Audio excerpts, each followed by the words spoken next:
Yeah, yeah.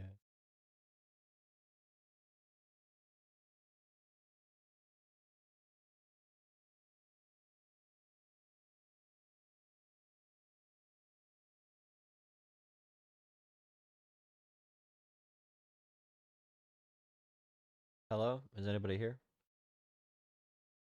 Is anybody watching? Is anybody here in the chat?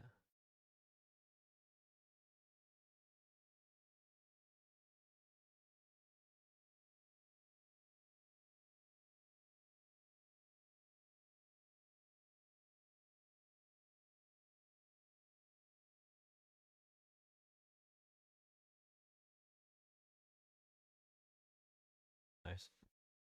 Oh, hi, hi, hi, hi, hi. I'm not signed in on Discord. What the heck? Cool. I guess I gotta go through my phone. Fabricated or not? Fabricated or not? Interesting. Um, I do have comments on the idea it's fabricated.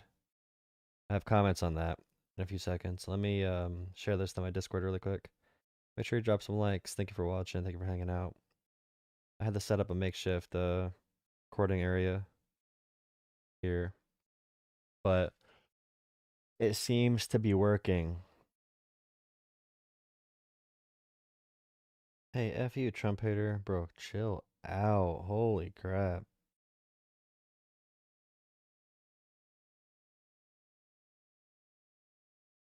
LOL. Everybody going crazy. Really nice. What else do I need here on the screen? Probably Trump shot at.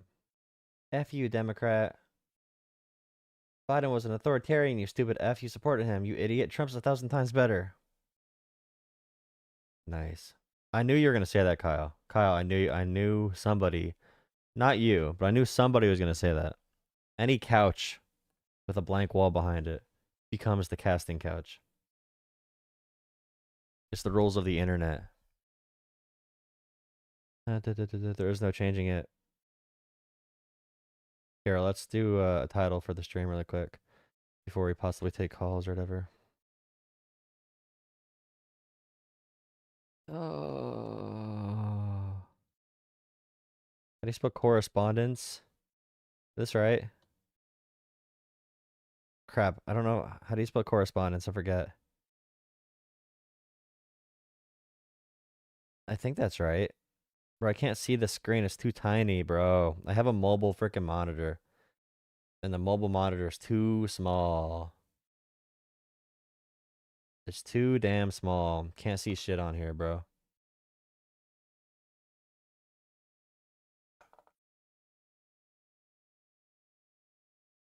Shooting at Trump's.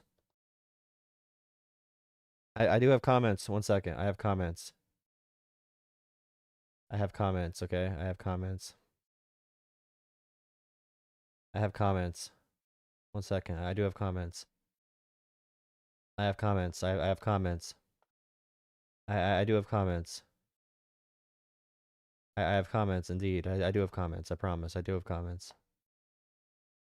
Okay, I give up on putting text on the screen. I don't care. It's over. I don't care. I don't care. If somebody doesn't know what politics is, I don't care. Remove.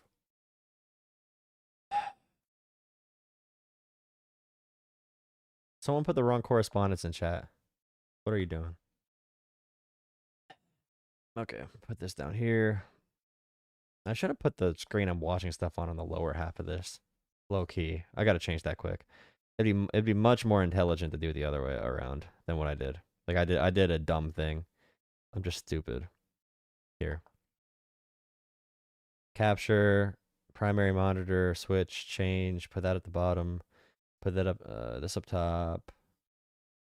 Okay, we should be good after this little shift here. Little shift-a-roni. Oh boy. Okay, cool. How's it going, guys? What's your take on everything? I looked down at my phone and just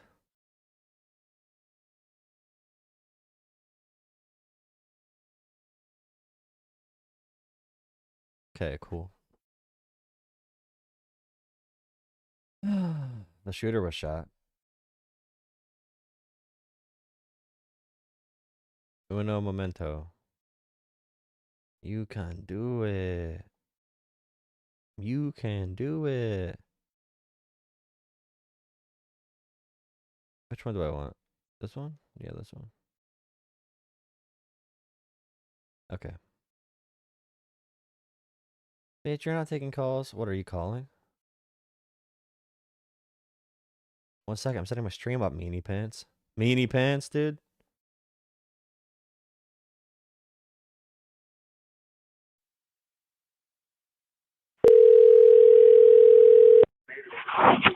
Yeah. Hello. Hi. What's up? Hello. Hi. What's up? What's happening? What's going on? This is the politics YouTube I'm thing. watching Calling you your back. retarded ass trying to get caught up on the Correspondent dinner. Oh yeah. What do you want to know? Yeah. Jesus, are you that dumb? What do you want to know? For real? What do you want to know? Bud, you're trying to figure it out right now. I already know. What do you want to know? What do you know? Tell me. Tell me about it. Bumbling over it. Tell me about it. Tell me about it. I'm setting my stream up. I'm starting my stream up. Tell me about it. What do I got to know? What should I know?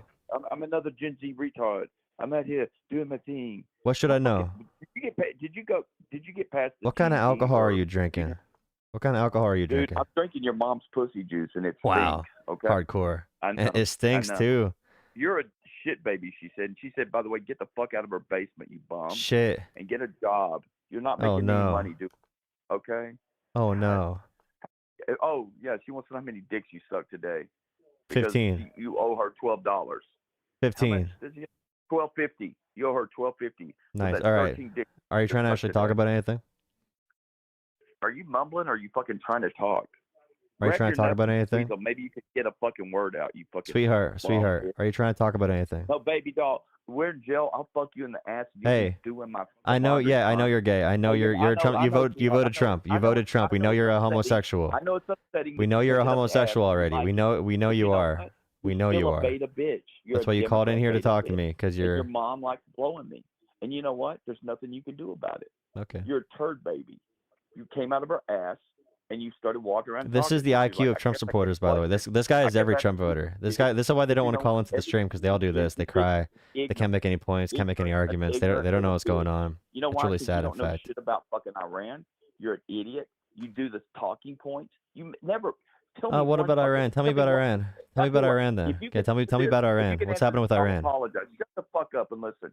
If you can answer this one question, who overthrew the Iranian government in 1979?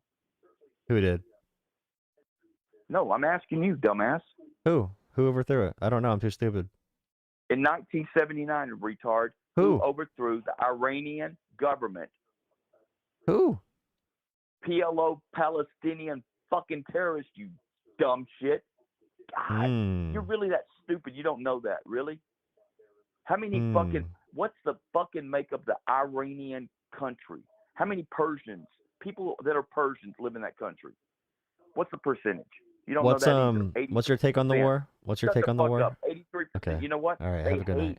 Fucking Arabs, and they hate Islam. Hey. And guess what? You stupid fucks, like you support the Palestinian, literally terrorists, and you're fucking jackasses. You're anti-Semitic. You hate Jews. You're a socialist. Bro. You share the same values. Oh my! What color is your hair, bro? Is it purple or pink? Dude, purple, pink, or blue? What color is your hair, bro? What color is your hair? What color is your hair? I love America. Wait, what color is your hair? What color is your hair? Are you a social justice warrior or a brain dead idiot? Which one?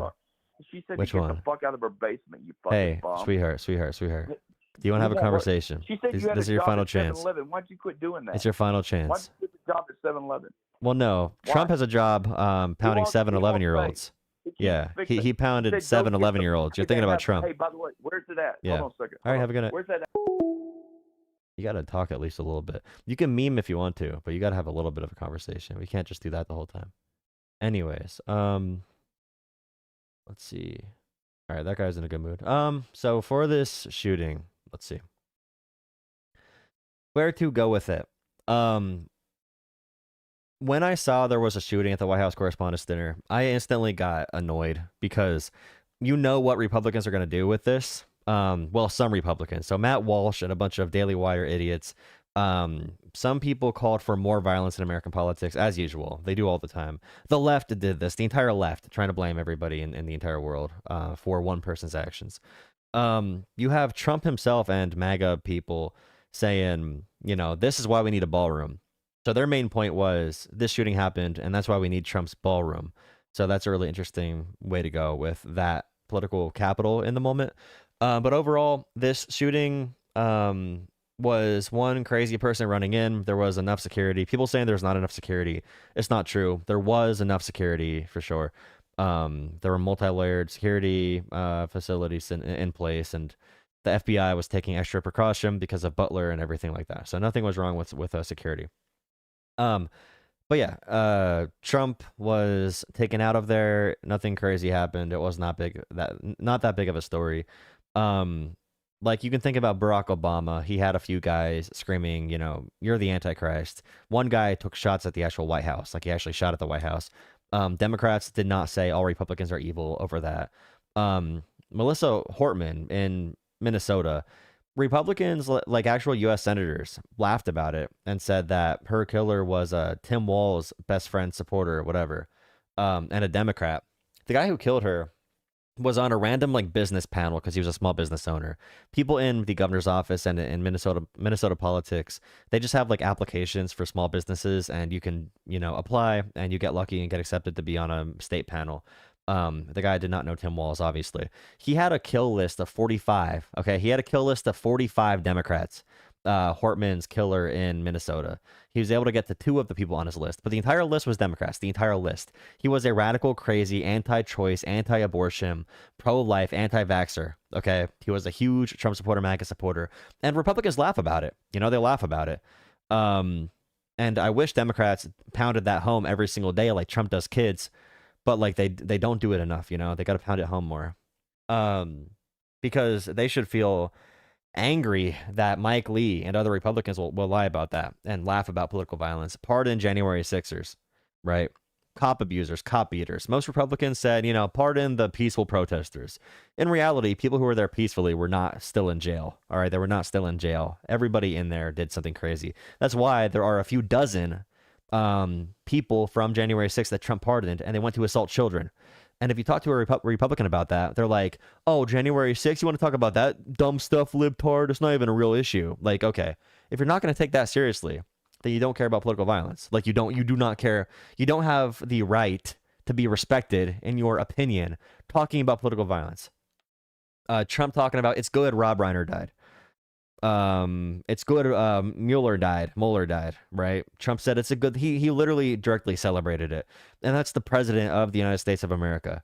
People say oh, the left makes fun of stuff. Random bot accounts on Twitter do. Random cringy leftists on the internet do. Random people online for the left do. All right. But the president, the Republican president does this. All right. The Republican president. And when you ask people which Democratic leader celebrated Charlie Kirk getting assassinated, they cannot name one leader of the party. They can maybe find a random mayor somewhere in a small area, maybe a city council member of a town of 5,000 people. But in terms of the Democratic power structure, everybody condemns violence. Everybody. But Republicans cheered even this on today. Fight, fight, fight, fight, fight, fight. It's all slogan. It's all branding for them. They are very opportunistic. All of this violence is bad. It's terrible. It should not happen. But also, all the liberals who are saying it was it was staged, it was fake.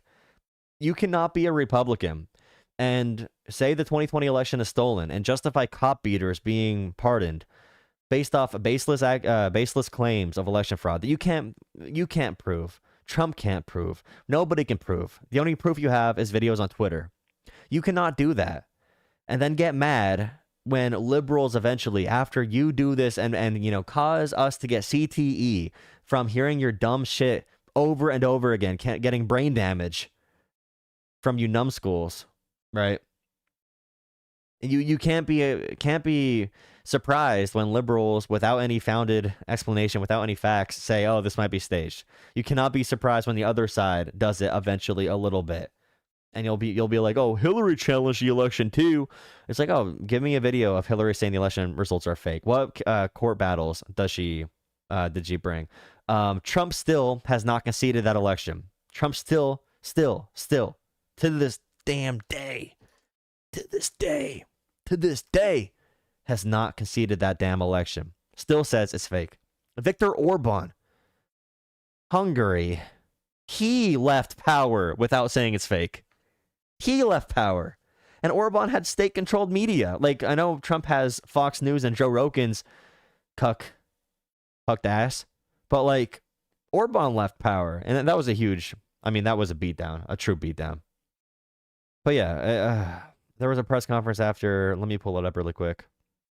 But it's all bad, obviously, but you cannot be a Republican and build this culture of confusion, craziness, and violence in American politics and be surprised when bad things happen. And there's been, people hunting Democratic politicians in D.C. still as well. Like, let's see. Let's find the entire Trump statement after. Trump said, "This is why we need the ballroom." Trump was evacuated directly from there. Here, let me find this really quick. How you guys doing? I will take phone calls if anybody calls in while I'm doing this, by the way. Trump speaks.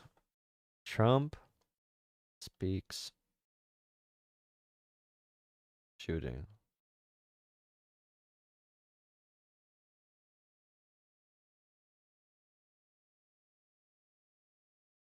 It is a comfy couch. You're a stupid idiot. Bro. Stop drinking so much damn alcohol, bro. Oh my God, you're crazy. All right, President Trump's statement.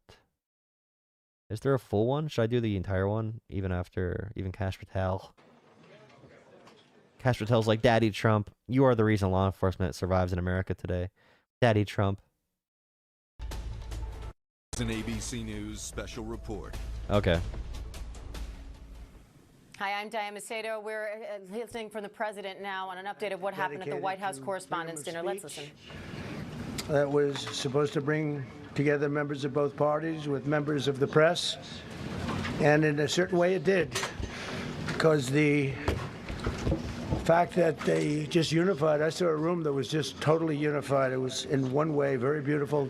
Now, this is very interesting now with the Iran war crashing down Trump's ratings and all that. This being the most stressful time of Trump's entire life as president, term 1, term 2. He refused to go to any of these before because he did not want to get laughed at. You know, he has a very fragile ego. And after Charlie Kirk, he was calling for more political violence from the right. He said it's good when the right does it, bad when anybody on the left does it, which, he should be condemning all violence. But now, really interesting here, he's taking a tone of condemning, not even, I guess condemning political violence in general and a unifying approach here. So, maybe, I don't know, is that a pivot maybe? A very beautiful thing to see. A man charged a security checkpoint armed with multiple weapons, and he was taken down by some very brave members of Secret Service, and they acted very quickly and have just released, for purposes of transparency, clarity, I've ordered it to be put out. You probably have it by now, put out on Truth and put out on many other platforms. A tape showing the violence of this thug that attacked our Constitution, and also showing how quickly Secret Service and law enforcement acted on our country's behalf. Really did a great job. One officer was shot, but saved by the fact that he was wearing obviously a very good bulletproof vest. He was shot from very close distance with a very powerful gun.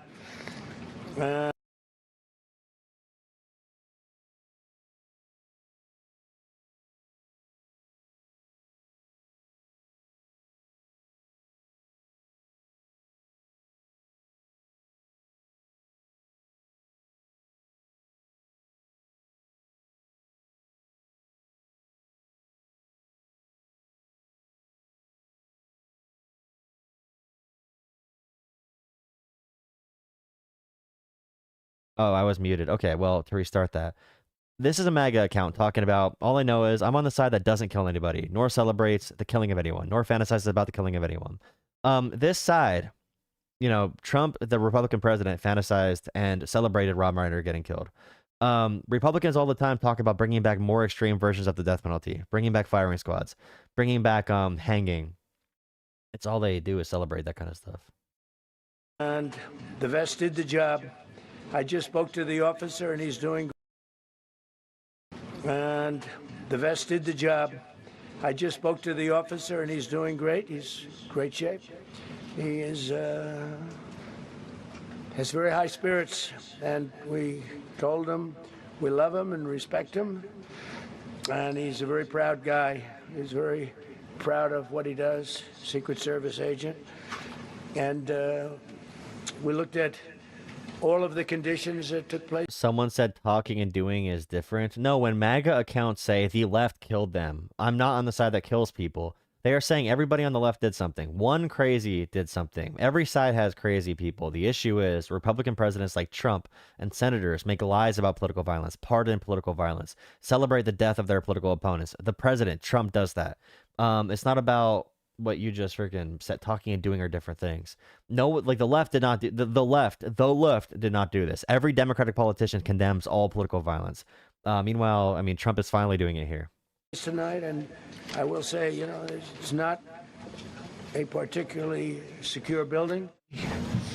Attributes of what we're planning at the White House, it's actually a larger room, and it's much more secure. It's drone-proof, it's bulletproof glass. We need the ballroom. That's why Secret Service, that's why the military are demanding it. They've wanted the ballroom for 150 years for lots of different reasons, but today's a little bit different because today we need levels of security that probably nobody's ever seen before. But everyone owes a tremendous debt of gratitude to the courage of law enforcement, the law enforcement, and working with the D.C. police. And we just spoke with the mayor. And when we're finished, the police chief is going to take over and discuss it also from. We need ballrooms. There was no other way to have a secure place for events other than tearing down 1/3 of the White House and having the crypto private money buy out our entire government. We had to do it, guys. There was no other way. No other possible way. We needed the ballroom. The military they need viewpoint, it. I swear. But they Believe also me. performed exactly as they were supposed to, and you see the attacker in different positions, but you also see the attacker totally subdued and under control. So as you know, this is not the first time in the past couple of years that our republic has been attacked by a would-be assassin who sought to kill.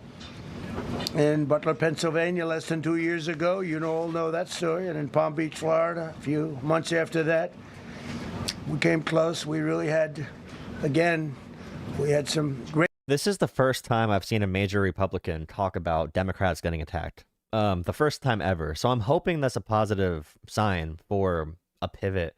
Hopefully, maybe someday. The Minnesota stuff, though, where the killer had 45 Democrats on his list to people, to kill. And Mike Lee, Republican senators, talked about that being a Democrat doing it because they were on a business board with the state of Minnesota, and they said they were best friends with Tim Walz, although the guy himself hated radical pro-life, anti-choice, anti-abortion, radical anti-vaxxer. Remember, like, we have to keep on talking about. We cannot let them lie about a Democrat getting successfully assassinated in Minnesota and another getting shot. Like, great work done by law enforcement. But in light of this evening's events, I ask that all Americans recommit with their hearts and resolving our difference peacefully. We have to. Wow, this is a big deal, dude. I will say, you had. Bro, I'm sorry again, but it's sad it took this long to get the damn president, to say all political violence is bad. Like, we'll see if it keeps up. Democrats, independents, conservatives, liberals, and progressives. Wow. Those words are interchangeable, perhaps, but maybe they're not. But yet everybody in that room, big crowd, record-setting crowd. There was a record-setting group of people.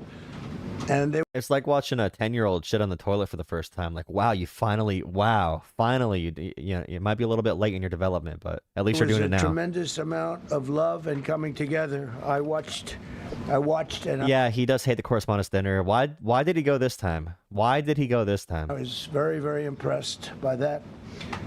But First Lady and I were taken very well care of very quickly very quickly rushed off the stage. Vice President J.D. Vance, who's here, was likewise beautifully done. He was just saying how quickly everybody acted, law enforcement, Secret Service in particular in this case, but law enforcement. Marco had the same thing. Pete was there. Pete didn't want any help. He didn't want anybody to help him. He doesn't want anybody to help him, but he did get some, didn't you? And I think you also said that it was very impressive. Well, I mean, having security and a Secret Service help you during a mass shooting is gay. So obviously Pete Hegseth does not want to do that. He'll expose his cover. So with that, I'd like to ask Todd Blanche It's to obviously gay. Come up, say a few Obviously. words, and tell you it's already underway. The man has been captured. They're going to his apartment. I guess he lives in California, and he's a sick person, a very sick person. And we don't want things like this to happen. I think it's very important that I say, though, and I told the representatives of the evening, they did such a beautiful job. It was such a beautiful evening. And again, they're talking about free speech in our Constitution. That's what it's all about, not just White House correspondence. It was really based on free speech in our Constitution. But I said very importantly that we'll do it again, bro, within the next 30 days. Bro. By the way, I'm using a crappy keyboard. I'm using this like wireless thing with a keypad on it. It's really cheap and broken. But what kind of sappy emotional downers did they give Trump today? Usually he's on the aggressive, destroy civilizations kind of uppers and stimulants. But he's like, what is he on today, bro? Like, so we'll make it bigger and better and even nicer. So I just want to thank everybody that was involved. I also want to thank the press, the media. You've been very responsible in your coverage. And seeing what's been out. He's thanking the bro. Oh, he's thanking the media. Okay. What? Okay. You've been very responsible. What? So Todd Blanche, I'd like to say a few words, and then we're going to have cash, and then you're going to go on. We can ask. I guess we can take a couple of questions. I want to thank the First Lady that was a rather traumatic experience for her. Wait, I think I found, is Cash Patel going to speak here too? They both speak in this amount of time, maybe.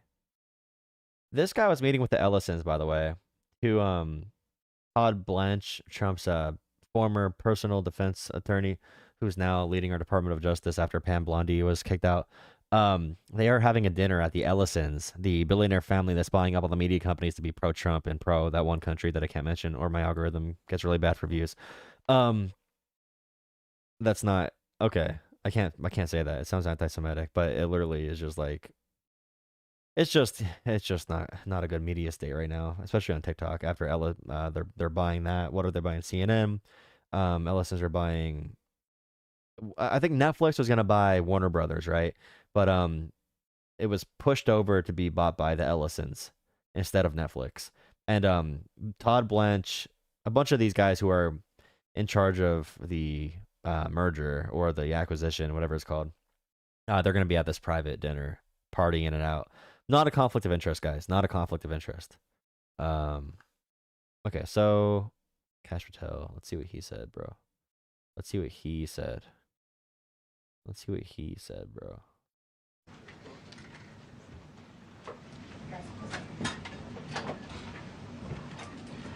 Well, thank you very much. That was everybody that was involved. Because you don't want to get ahead of them, and don't what they have learned to him. Oh no, wait? I feel like Cash Patel right there was already doing a sucky suck. Was he already doing a suck up? You give them the resources that they need, and no, he's already doing it, bro. That's absolutely right. Thank you, General. Thank you, Mr. President. That's absolutely right. The President's absolutely right. You saw the best resolve of American law enforcement because you, Mr. President. Because you give them courage and strength and resolve to accomplish the world's tasks and to keep America's. When they go into gunfire in harm's way, you, Mr. President, are the. Oh, God, it's so cringe, bro. It's so damn. Oh, it makes me shiver how cringe it is. Inspire them 24/7, 365. You give them the resources that they need. 24/7, 365. So damn corny, bro. And they know that you have their back. And that is a changing dynamic in this country, and that's why you saw brave Secret Service agents respond immediately, swiftly, subdue and take down the suspect, and safeguard the lives of thousands of individuals at that hotel. Thanks to our interagency partnership with the Department of Homeland Security and the Metropolitan Police Department, the FBI was rapidly deployed onto the scene, took over the evidence response unit, is examining all the ballistics that were found on scene, to include the long gun and the shell casings. We are conducting witness interviews as we speak. You will hear from our team on the scene there with the mayor and the head of the FBI field division there. But please know what the Attorney General has just said reigns no truer. You saw the very best of America tonight. The very best unite us at a time of uncertainty, because we have leadership here with the president and the vice president that backs law enforcement, and the men and women that I shook their hands on the scene today could not have been prouder to show up on scene. And as the Attorney General said, make no mistake, we are conducting witness interviews. If you have any information whatsoever related to this event, 1-800-CALL-FBI, 1-800-CALL-FBI. No piece of information is too small. How did this man get a gun in there like that? Okay, so with any of these situations, there is gonna be a chance that anybody would be able to get past one line of security, get back there into some portion of another layer. So it's multi-layered security. It's better than it looks like. There's going to be people hiding everywhere, cameras everywhere, guns everywhere. There's going to be people who are outside, cameras inside. There's like multi-perimeter structures they do. Anybody who's sprinting through any of these areas can look like they got somewhere. This guy did not get anywhere close to anybody at all. All right, gunshots are loud. You can hear them everywhere. People left the dinner out of precaution. Nothing crazy happened. This security would not be overcome by anything except like an army, which if that was happening, we'd have a whole nother issue in our country, right? But like, it's probably not fake, right? It's probably not fake. It just so happens that every single thing MAGA does, they use it for their own benefit, like a reality TV. It can be things that are genuinely distressing to them, even. Like, do I think Erica Kirk did not care Charlie Kirk was slain like that? No, I don't think she doesn't care at all. But she's a reality TV star. Her entire life is based on using everything as currency, as social currency, for her own PR and getting more power and influence. Okay, her only way to cope with loss is probably to be how she is. And I think she's probably not a good person. But I also do think she's at least somewhat, distraught from Charlie being killed like that. But everything MAGA does is like they're painting the bottom of the reflection pool in front of the Lincoln Memorial blue. They're painting it blue. It's like it's gonna look like a pool at a mini golf course. Everything they do is so tacky and played up, no matter what it is. It makes everything feel fake. It's all like the fight. It's all about the pictures for them. It's so I understand why people feel like it's weird. It is weird, but they're really good at manipulation. They are really good. They can craft propaganda out of literally anything, and they use that social currency in a very smart way. And they want more social currency. And whenever this happens, it's another chance to profit in some way. No piece of information is inadequate. We will evaluate it all. We will also be conducting interviews of those that were there. And if any of those individuals have information, please come forward to law enforcement or the FBI or the Metropolitan Police Department. We will be examining this individual's background thoroughly. That process has already started, and we are going to ensure that he was either a lone wolf actor or anyone else that was responsible. We will analyze all evidence immediately to make sure that we safeguard this country. Mr. President, Mr. Vice President, thank you for your leadership. Attorney General and Homeland Secretary Merlin, thank you for your partnership in law enforcement. Thank you, Ken.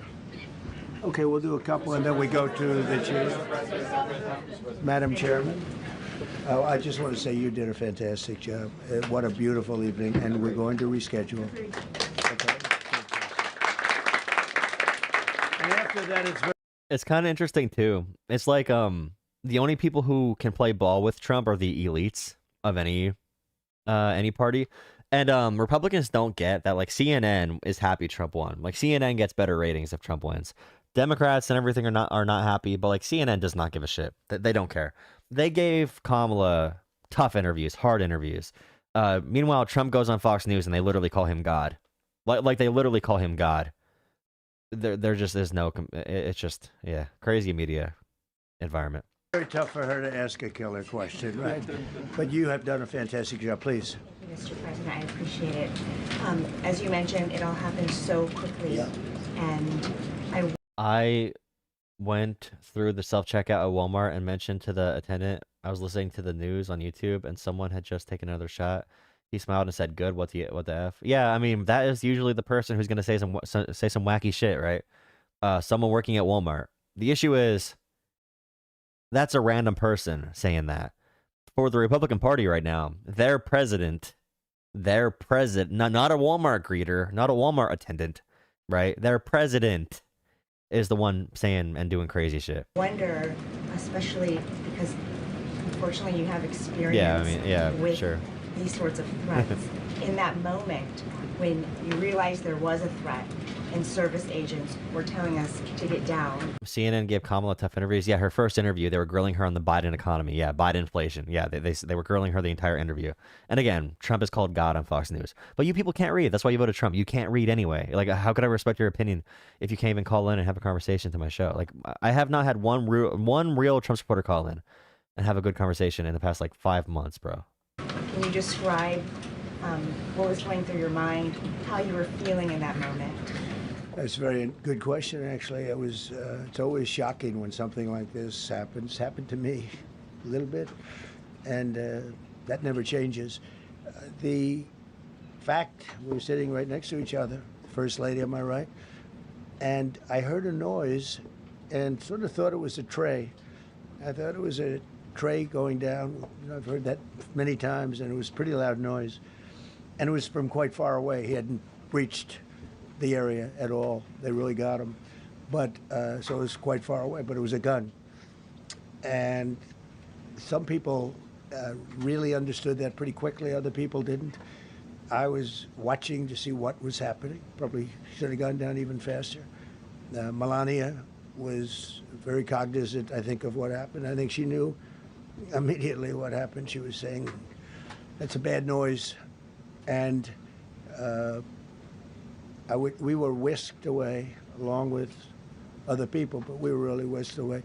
And again, the performance of the Secret Service and the police, all of the law enforcement, I thought was really good. So it was very quick. There wasn't a lot of time to be thinking because it was a matter of seconds before we were out the door and gone into an area. Very often Republicans don't think like this about other people and their feelings and emotions. They don't do it very often. They think it's weak or whatever. But imagine being a Capitol police officer and you got your skull pounded into the concrete by a January 6er, and they use their boots and, stomp you out a bit. They use an American flagpole to beat you up, take your riot shield, beat you up with that as well. Traumatic experience, traumatic brain injuries. Multiple of your fellow officers are dead now because of traumatic brain injury or taking their own lives after the trauma, or just like having health issues and complications resulting from that day. The president pardons them, right? He sets them free. And these people go back out and dozens of them assault children. And then your job now as a police officer is still protecting that president. Like, you have to imagine how that person feels in America, where there is no political repercussion whatsoever for a president that pardons those people that did those heinous crimes and calls them heroes. And many of them are now members of the Justice Department, leaders of our American law enforcement. Like, do you ever think for a second about that? But no, they laugh it off all the time. January 6th. You bring it up, it's like, oh, January 6th, oh, blah, blah, that was a, inside job, whatever.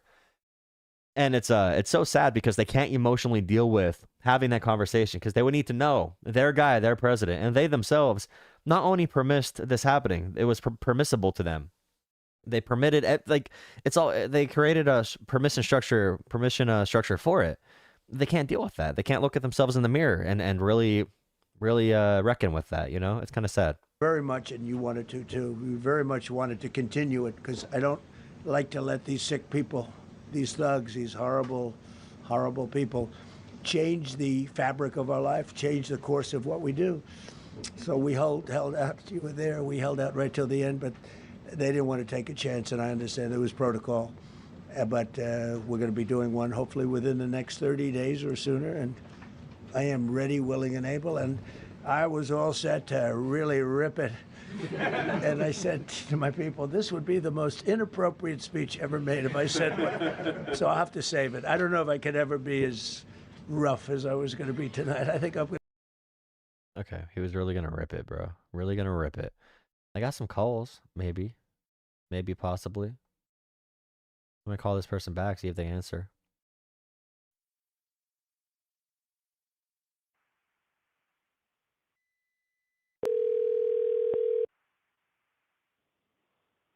Hello? Hello, I'm calling you back. This is the politics stream. How's it going? I'm doing pretty good. How about you? Doing all right. What do you want to talk about? Well, I wanted to call you because I wanted to talk about just the overall attitude of that some people have over about this shooting. And people can say whatever they want about Trump. You can hate him, you can love him, but to outright just say why didn't the shooter miss? I mean, come on, dude. It's that's just disgusting. I would say that random people are going to make jokes like that when the president creates an environment where he celebrates the death of Rob Reiner and Robert Mueller, and when he's talking about ending civilizations, and when he pardons January 6th cop abusers, and he lies about the Democrats in Minnesota who were killed by a savage Trump supporter who had a list of 45 Democrats to kill, and senators what's his name, Mike Lee.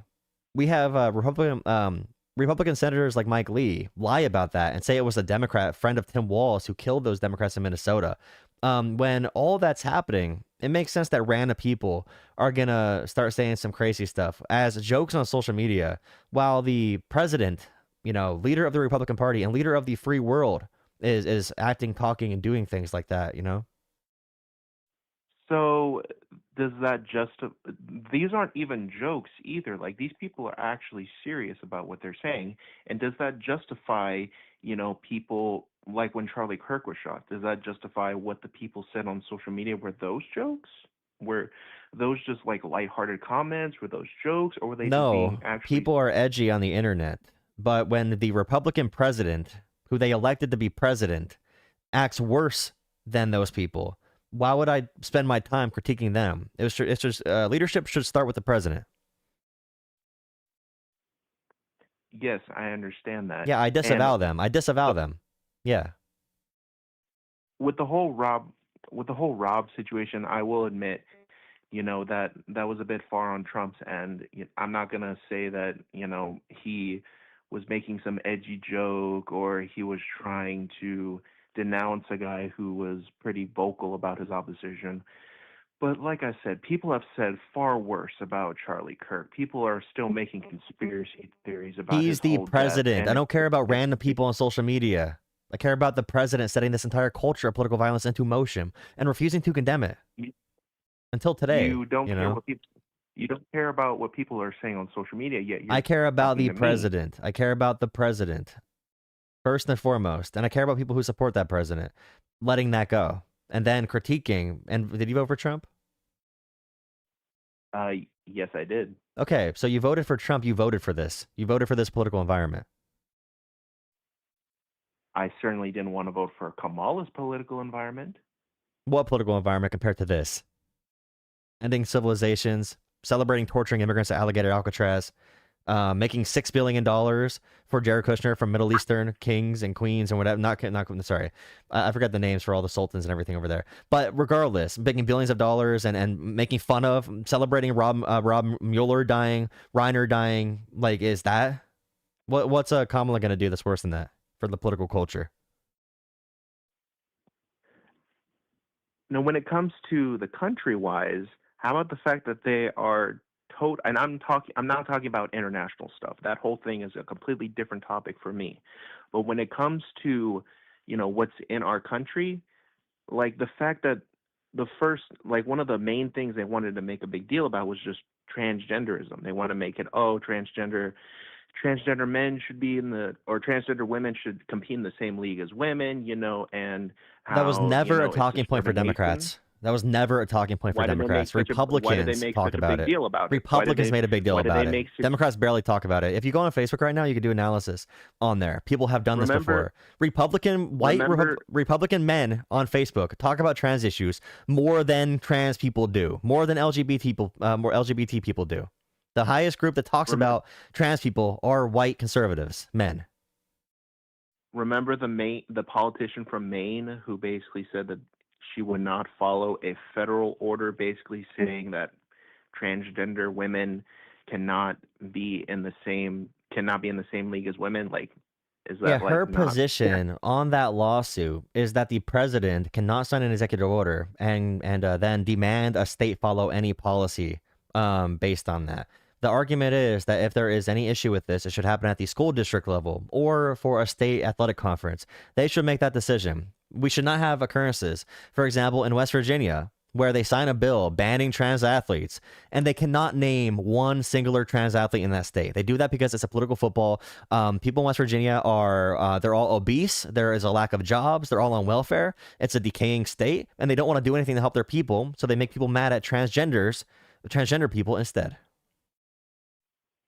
Okay, well, how about the lack or the leniency towards just the fact, like, illegals in this country? Like, my family. And notice you're talking about immigrants. policy disagreements. I brought up how Trump, as a person, celebrates political violence and creates a culture of violence, and all he talks about is fight, fight, fight, and more violence across the entire globe. You cannot talk about that at all, because Trump did not solve immigration. Trump did not solve anything in this country. He made it all worse. American manufacturing is declining now after increasing over Joe Biden. It went up over Biden. Now it's going back down under Trump. All the policy stuff got worse. And regardless, you can't talk about anything. Culture, it doesn't matter. You're going to talk about immigrants and trans people. All you people talk about is immigrants and trans people. It's all you care about. You would sell your own house if you can prevent one trans athlete in the state of frickin' in Idaho from playing softball, bro. Like, it's sad.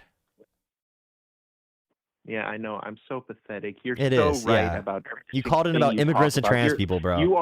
Immigrants and trans people are your two issues. You should run for politics, you know, since you seem like you're so right about everything, right? Nope, I'm not Since born you into wanna know wealth about- like Trump is. Nepo baby. If I was a Nepo baby, I probably would be already. Okay. Well, I thought since you like really, like you think it's all about wealth, like you think, Yeah, largely. really, Yeah. A lot of it is. How about maybe think about how about you build that wealth? Did you ever think about that? Like maybe try if you think you like no seriously you build wanna, wealth. you Okay, wanna, how can I build $5 billion like Trump had? How can I build $5 billion? Okay. Which without a rich family that can give me a free real estate enterprise and reality TV deals like Trump has, how can I build $5 billion? Teach me the steps right now. Well, you know, you are just you're trying to be funny. You're trying to be real funny. No, I'm serious. Tell me how to get rich. I'll do it tomorrow, bro. I'll get working. Because I'm working 80 hours a week right now, and it's pretty damn hard being a real person trying to fight against a system where everybody in the system is from rich backgrounds and has millions of dollars to fall back on, and daddy's and mommy's money to do whatever they want. We have to take actual risks here at the bottom. People make fun of me. Oh, your background's like a basement. Yeah, it is, dumbasses. Yeah, no shit. I know you're probably privileged, and that's why you voted for Trump, because you have no real problems except immigrants and trans people on your social media feed. So because I voted for Trump, I'm now all of a sudden privileged? No, or you're weak-minded, or you're weak-minded. Or if you still support him yet. Do you still support him now? I still support him, yeah. Okay, yeah, then I think that's true. You want to know You're a why cuck. I support the man? Because I lived through gay. Biden's 4 Oh no, freaking Biden's years, 4. Everybody okay? prefers Biden's 4 years now, bro. In the American Oh, polls do right they? now. Yes, Do yes, they? they do. Yep. Do they? No Did Iran you- war. have Gas you- prices were going down. Manufacturing was going up. Economy was getting better. Everything took a gas nosedive with Trump in prices were office. going down? Yeah, they gas were. prices were going down? The national average was $3 when Biden left office. It's now $4.50. So yeah, it's back up because of Trump. Really? Biden brought it down after COVID. It was high, and then Biden brought it down, and then Trump's bringing it back up because Republicans cannot manage anything about a country. Oh, really? Yep. Really? And Oh, you wanna know really? something funny? Oh, really? Good argument. Oh, really? Are you gonna let me talk? Oh, you're gonna let me talk? Oh, really? Yeah. Yeah, you're real funny. You're being real funny. Like I said, you're just a funny guy. You seem to be a charismatic guy too. You would be perfect for politics. You would Respond be to my real points. perfect for Respond to my. politics. You said let you talk. I'm letting you talk. Respond to my points. Okay. Kamala Harris. I mean, when she was running, she made a big deal about Iran too. I mean, isn't that not what? What did she say? She basically she said one word, but it essentially painted the One whole word. picture of what she was going to do with Iran. Don't. One word? Like, You can tell by one word, bro? Like what? I mean, she was pretty. What word did she say? Her whole don't when it came to Iran. Don't. Okay, so her saying don't to Iran means she was going to start a full all-out war with them? What? Well, let me ask you this: do you support an Iranian regime? Wait, my main question is no. Okay, I agree that Iran's a problem, but Trump said end their civilization, and he's been trying to go to war with them since like the 80s or 90s. He's always been pro total war with Iran. Kamala Harris talked about getting back into a diplomatic agreement, like Obama did, getting the entire world to sign on to a huge nuclear deal.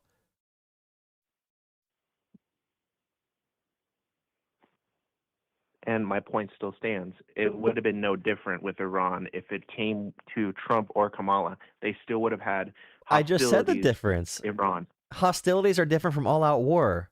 They wanted more diplomacy. Democrats would not have killed every single Iranian leader and their negotiators, put in a more strict regime, a more fundamentalist and crazy regime who's going to block the Strait of Hormuz, have no plan for it whatsoever, piss off our European allies that they don't want to help, not even consulting them or asking them for any help, now crying every day about not getting a deal. Oil prices are going up globally. China and Russia are the main beneficiaries of all the profits. We're helping embolden Russia versus Ukraine and China versus Taiwan. And the entire world is becoming less dependent on the US dollar. Like, what the hell are you talking about right now? Based off Kamala Harris saying don't? Do you realize how this is pathetic? I need you as a man to go put some work into being just an overall, respectable individual who has real opinions that can have a positive outcome in America. Because this is sad. You don't vote for Kamala Harris based on trans videos on the internet, trans sports, based on immigrant videos that scared you on the internet as well. Although I'm sure you did not confront any of these issues in real life because you people never do. And also, you don't like that she's a woman that laughed a lot. You're like, oh, I can't vote for her because I'm stupid. Like, do you realize how that's all? It's all sad, bro. Yeah, sure. Yeah, you really got to know me just from a phone call. Yeah, every 20, almost 23 she said one years word in and my pretty life, much showed me everything. Every little thing about me. Bro, I'm just saying. Funny, you just can't. She said, "Don't really, bro." 2024. You know that's stupid. You're gonna look back later tonight and be like, "Why did I say that?" No, I mean, I'm gonna live comfortably knowing that Trump is still alive. He's still the president. Oh, your team won. Okay, you're glad. Team Trump. You're not Team America. I'm Team America. All right, I want better outcomes for America and my neighbors and my community. I don't give a shit about who's in power. I care that good things are happening for the country. So you don't care who's running the country now all of a sudden? I do care who's running it. I don't care who is running it, though. I don't care about the name or the brand or if they make me happy or if they're good on a podcast or if they're funny. If those were the things I was voting on, like you people do, I'd vote for Trump. He's funny. He's a funny freaking guy. Kamala's a little bit annoying. But when it comes to actually being an adult and getting the job done, yeah, Democrats are always better than Republicans. Yet they were crying about redrawing congressional maps. Yet what are they doing in Virginia? Why are Democrats in Virginia redrawing maps? Why? You tell me. Why are they doing it? Since Who did it? So what state about started this entire thing? What state started this entire thing? Which party? And what state? Oh my gosh, it's been going on for ever since America's been around. No, actually, mid-census redistricting was not happening at all until Trump said, "Get me more seats to Texas." And then Texas started the process. And then after that, Democrats were like, hey, if you guys are going to do this, we never did this before. No mid-district, gerrymandering or mid-decade gerrymandering. Mid-census. And like, bro, yeah, we did it in response. Texas Republicans said, we're going to do Texas. And we said, all right, we're going to do California. And then they said, we're going to do Florida. And we're like, all right, we're going to do freaking Virginia. They tried forcing a bunch of other states to do it. And they said, no, Republicans suck. The Democrats responded. Democrats want to ban it nationwide. Listen, I also want to say this. Listen, I have an actual job to do, so I have to get off. I have to go to sleep early, so go Trump, fuck the Democrats. Bro, that guy is high IQ, very high skilled. And listen, dude, you don't gotta be someone like me who pays attention to politics. But when you say shit like, oh, things would have been the same with Kamala and Trump, based off the one word, what did she say that indicates all-out war with Iran? She said, don't to Iran. Like what? Like, you gotta be embarrassed, bro. Like, you gotta be embarrassed. It's sad. It's sad, bro. It's sad. And voters like that who are just, and again, he revealed at the end, he's just pissed off that, okay, she's an annoying woman. He doesn't like that. She's annoying. She's a woman. Oh no. The trans athletes. Oh no. I saw one trans athlete once. Oh, I'm gonna vote for the dumb idiot to crash the country and send us into war, bro. Do you think those 15 U.S. troops who died so far with Iran, fighting Iran, were thinking about trans athletes before the drone struck their trailer? Their trailers? Do you think they were thinking about trans athletes? Do they? Like, and Trump, the thing about Trump, bro, I had so many people from my hometown, like my hometown of Coletown, talking about, like, I hope Trump wins, because if Kamala wins, Trump told me that my boyfriend, they might be 18 or 20, their boyfriends going into the military. If Kamala wins, she's gonna send my boyfriend to war, my husband to war. And Trump told them that. Trump told them that shit, and they believed it for bad reasons. But still, it's abusive. It's a cult. It's an abusive cult. And now I know people whose boyfriends are actually getting sent over there. And it's just so messed up, bro. And that person was 23. I hope he tunes back in. But, like, holy crap. All right. Thank you for watching. Please drop a like, comment, subscribe, all that kind of stuff. Fun. Texas didn't allow the vote.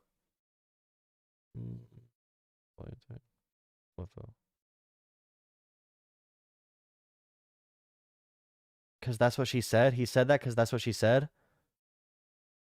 She said don't. Yeah, I know that's what... You don't get the point I'm making? Okay, that's what... Okay, cool. Cool.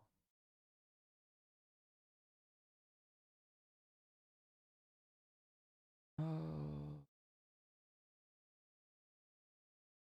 Gotta keep your head up, man.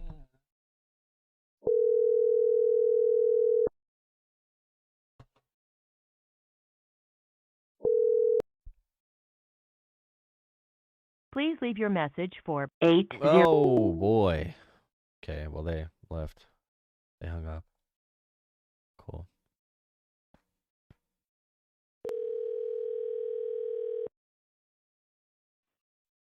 Hey, how's it going? Hey, what's up? Just calling you back to talk about politics. What do you want to talk about? Okay, so I have a question. So you would identify yourself as a liberal, right? I don't care about political labels, but right now, that's the best thing to be right now in American politics. Respect. Okay, so I have a question. So how do you specifically suppose we protect the petrodollar system? Because, most liberals, they're against this war, right? You even said earlier that, you value the strength of the U.S. dollar, right? We kind of need that as the reserve currency, right? How do we protect the petrodollar without invading countries like Iran and Iraq? So if we care about our partners who help us maintain a currency, we would not be telling them to F off constantly. We would be supporting things like NATO that create more global structure, more global stability that allows us more allies to share intel with, to have military bases, to keep more shipping lanes open as well. So, like, when it comes to the dollar, maintaining allies in the Gulf, for example, which is something Democrats don't like as much, would be a beneficial thing, would be smart. So the countries we do work with, like Saudi Arabia, Qatar, UAE, having good relations there would be useful. There is a question on, how useful is it to help African countries as well. Pretty much, how can we expand our influence globally? And you said, maybe we should be invading countries, but I believe in soft power. I don't believe in hard power. So I would always go for diplomacy and like China's initiatives with like Belt and Road, where they abuse countries with like finances and take them over.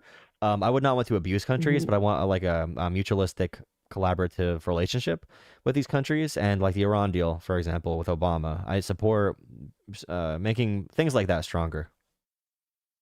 Right. Okay. But it seems like, so I think that the reason ultimately that we invaded Iran is because they started trading oil in Chinese yuan, right?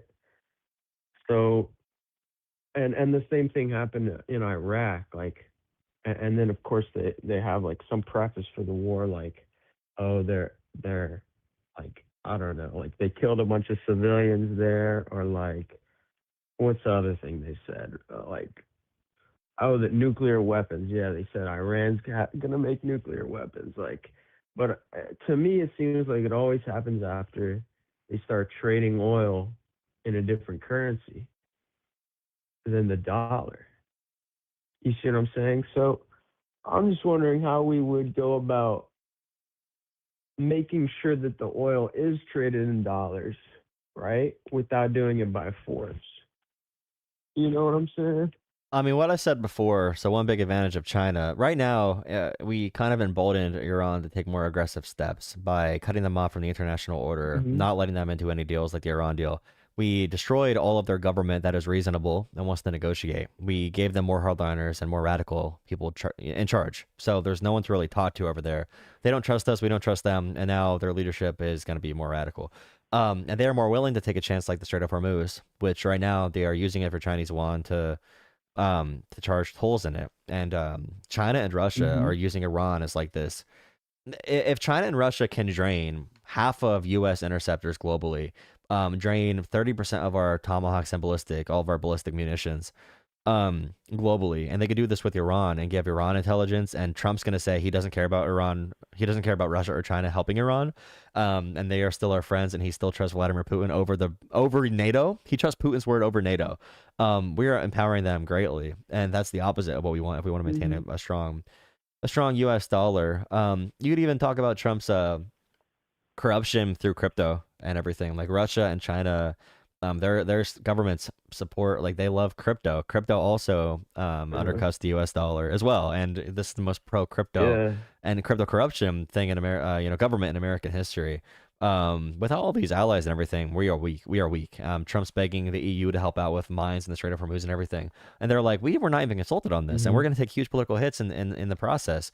Trump attacking Canada and it's just not stable. And now we're being exposed that our military is not as strong as we said it is. And there's reports now that Right. F5, if anybody needs reference, an F5 jet, it's still like a powerful piece of technology, but that was from the 60s. Iran and their Air Force only has technology from the 60s. And apparently an F5, you Mm-hmm. think about like an F-15 has more electric capabilities with new modern warfare.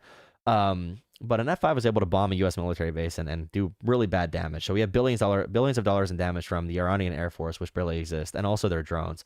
And we are struggling right now. We are begging for Ukrainian help after we slandered Ukraine for so long on their drones. It's just like Mm-hmm. everything about this is exposing America and making America look worse on the global stage. And I'm seeing anti-American hegemony. People like Jill Stein from the Green Party, a lot of these more Russia-friendly MAGA individuals, like Pete Hegseth and everything. Mm-hmm. They want a stronger Russia. They love Russia. They love the Christian white nation with authoritarian quality. So like, there's a lot of weird political stuff, and it's a huge a bunch of intersecting stuff. It's really complicated, but yeah. Yeah.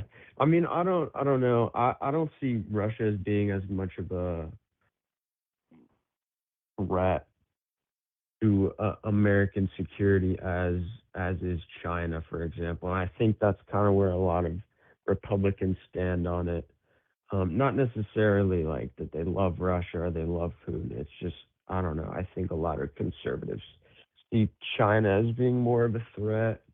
Oh, I'm sorry. And Just, I I mean, mean, Russia has been able to mhm, handicap the European Union. They've been able to really injure the European Union's ability to enact anything, and it's a partnership with America as well.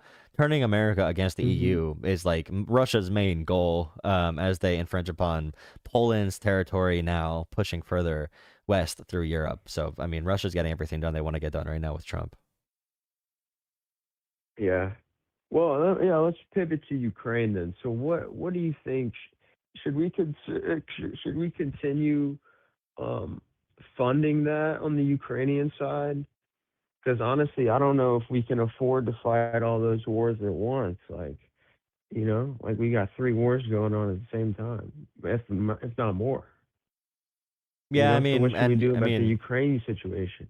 I think if Trump would have been not pro Russia, in my opinion, if the issue was paying for this war, That's what all the MAGA people said to me going into it, and I would have believed their position on that. But especially now with Iran, I mean, we're spending an upwards of $100 billion on this, defending, in our own words, on the actual State Department's website, we are defending Israel. Like that is their written reason for why we're doing this, not even American interests. At the request of Israel, we are doing this. That is what they said, not what I said. That is what the Trump government has said. So yeah, it's really, really crazy to think about that. And then Ukraine, you think about the, and you can justify if you want to. You can make arguments for why you think that conflict is necessary. But Ukraine, there's a lot we could, if Trump would have came in and that was his real issue, he would have said to Ukraine, like the minerals deal they were talking about with the minerals in Ukraine. That was an argument where I'm like, if Trump was truly not pro-Russia, which he is definitely, and he was pro-Ukraine, and he said they just have to pay us for it. They do have minerals. They do have drone technology that their own soldiers have died for. Ukrainian blood was shed to train drone technology. They have drones that they've been fighting the Iranian drones versus Russia for the past, how many years? 3, 4 years. Wait, 3? Yeah, I guess 3 years now. So yeah, they have things that could help benefit America as well. And our partnerships and intel sharing is immensely helpful for America and understanding modern warfare. But yeah, I mean, Trump could have done a stronger deal there if he really thought that was an issue. But I do support, helping Ukraine. Okay. Also, I kind of wonder. So, I mean, yeah, a lot of people retrospectively, say, "Oh, you voted for Trump. Like, this is what you voted for," and that is definitely true to some extent. But my question kind of is like, what do you think would have been different if, for example, Kamala Harris presidency happened? Like, do you think we wouldn't have gotten into this war for whatever reason, anyways? I think the furthest Kamala Harris would have gone is what Trump did last summer, only if American intelligence said Iran was an imminent threat. The Obama deal kept the nuclear levels very low at like, I don't know, like 3%, I think, something very low. And they shipped off a lot of their material. They were abiding to that deal very closely. Most of their development of their nuclear program happened after Trump pulled us out of the Iran deal. So I think we would have strong armed Iran or tried to strong arm them into a deal, getting collaboration across the entire globe again, like Obama did. It would have taken a while, but hopefully that would have been in development. Yeah, if Iran ever got close to a weapon and they wanted to be, if we had American intelligence and our allies across the globe say we think Iran's going to do this, then maybe we would have done like a midnight hammer. It would not have been called anything nearly as stupid or have been as stupid. But that I think is the extent of what would have happened, with a high chance for diplomacy. And I think better overall outcomes, like globally, how we manage the economy, the economic, fallout. The EU and our allies would have been considered in this. We would have consulted them. We would not be giving them middle fingers right now. And that's if Kamala Harris decided to do that. But there is a strong reason to believe that, given the Democratic Party's voter base, especially the pro-Palestine portion of the party, becoming very fervent and angry about the issue, that she would have had to shift on foreign policy away from even what Biden was doing, which Biden's presidency saw the biggest reduction in foreign conflict in American history from Trump in terms of proportion. What Biden did versus Trump in drone strikes, like Trump did like 10 times more drone strikes than Obama. And then we have this presidency where Trump did more drone strikes his first like 10 months as president than Biden did in his entire 4 years. So I think that trend would have continued, and Biden probably had, in my opinion, probably the most MAGA-friendly foreign policy other than Ukraine in terms of ending wars. But MAGA shifted on many of those issues. Okay, so I don't know. This is a bit into the future here, but so say post Trump president at the end of his term, who are we looking at on the Democratic side? Like, who would you like to see as a front runner, versus ostensibly JD Vance, right, in the 2028 election? Because it seems to me like there's a lot of liberals I know that are kind of looking more towards like the moving more towards, I think, in Gen Z, more towards like Mamdani, kind of like, expanding the social welfare state, So what do you what's your thoughts on that? Like, who would you like to see up there running? Okay, so he recently said that he's not going to run in 2028, but John Ossoff would be a fantastic candidate. He is a beautiful looking man. I'm not, pause, but Mm-hmm. but he's a very attractive man. Many people enjoy the way he looks, and the way he talks is very stern, very solid. He knows what to say. He's very smart politically. He talks about both sides being corrupt. He's running on corruption in Georgia.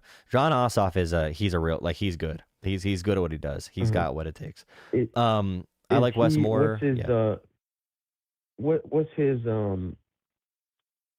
like how is he leaning more towards, say, democratic socialism, like a kind of a Bernie No, Sanders he's just a very liberal, aggressive. no? He's very aggressive liberal. So I would say, like, Okay. yeah, he's like, he cares about corruption, but he's like, yeah, he's more liberal. He's definitely not socialist. He has some progressivism on some topics, but he is definitely not like, yeah, he's not Bernie at all. So a little closer to the center. Yeah, but like banning I super mean, PACs and that kind of stuff, that should be a moderate position in the Democratic Mhm. Party. Is like banning super PACs, for example. Yeah, yeah. I think that's going to be hard to run on, honestly. I mean, and I think, to me, who I would like to see up there on the Democratic side, I'd love to see Ro Khanna. I would vote for Ro Khanna. And I've never voted for Democrat before, but if Ro Khanna was running, I'd vote for him. Because yeah, he is somebody who's trying to, and maybe John Ossoff as well, trying to get rid of some corruption, and like all this Israel money coming in, like, and he's trying to expose the people in the Epstein files. Yeah. My only issue with a lot of this is like, so I think Ro Khanna performs very well in that setting with like, with media strategies, with going after corruption, and he brings a lot of stuff to Congress with Massey, so they have that little duo going on there. Yeah, My I like main him. thing to consider in American politics is really hard is many of the differences we see are very stylistic. So you might Mhm. see Kamala Harris and Donald Trump, which, like, Kamala Harris, she is not my favorite person with media or communications. She does not have my favorite personality. I don't Mhm. love what she says all the time. I don't think she's a very skilled politician. But when I I look don't at think like so Joe either. Biden versus Trump, even when Joe Biden was like tired and stuff, which Trump's falling asleep every freaking day now, and I see nobody talking Yeah. about it. Like, worse than Biden was like literally falling asleep during meetings. But regardless, Trump versus Biden being president. Let's say Biden still ran and he was versus Trump.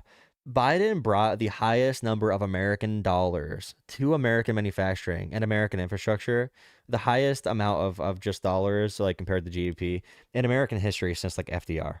Nobody gave him credit for it, and it was slow moving, a lot of it, and the investments will take like 5 to 10 years to really pan out.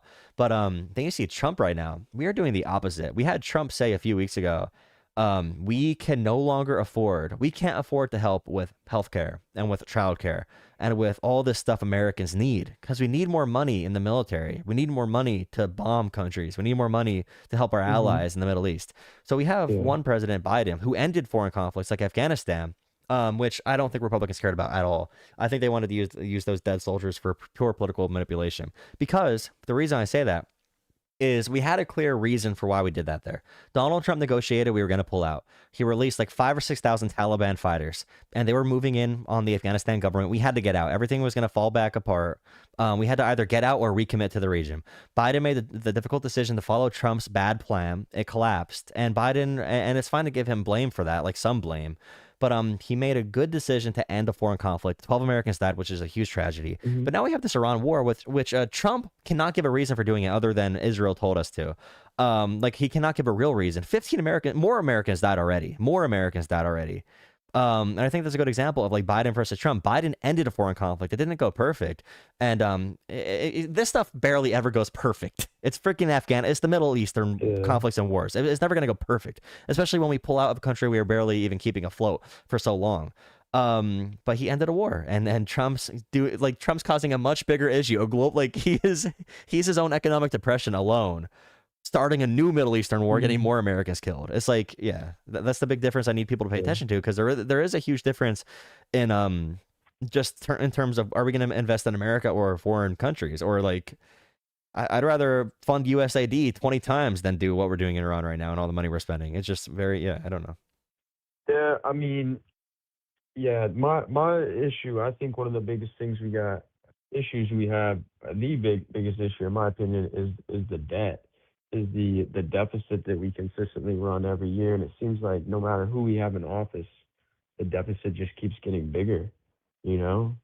So, and it doesn't, to me, seem like either the major political parties really have an issue with it, or, and really, the public isn't very outspoken about it. It seems like a blind spot for a lot of people, and like everybody wants to talk about on the left is like, oh, we need health care, we need social services, welfare, right? And the Republicans are like, we got to go to war with somebody, uh, and everybody wants to expand Social Security, but I don't think we have the Well, money for that is that. a funny thing too, because I said before that if we're gonna go into debt, I'd rather do it getting Americans healthcare rather than foreign wars. If we were gonna get debt, so I still prefer Democrats' position on that. But to your overall point too, like if you look at presidents and their debt, if you've looked at these numbers before, we had some debt before Reagan, but then Reagan came in with his trickle down economics and cutting taxes for the wealthy. Reagan like tripled or quadrupled our national debt. And then H.W. Bush had a huge issue with the economy, had to jack up taxes after saying he was not going to. And then we had two Republicans screw everything up. We had a Democrat come back in Clinton, have a surplus. He did amazing. A balanced budget, bro. Like, Bill Clinton was balling with domestic politics. Nobody even cared that he lied about Lewinsky, right? He was doing things that were good for the economy. Hmm. He was willing to tax the wealthy a little bit, and also he did a real Doge. He did what Doge said they were going to do. Then we have freaking George Bush come in, and no one gave the Clinton administration any credit. They said, "Screw it, give it to a Republican instead of Al Gore." And Bush barely wins.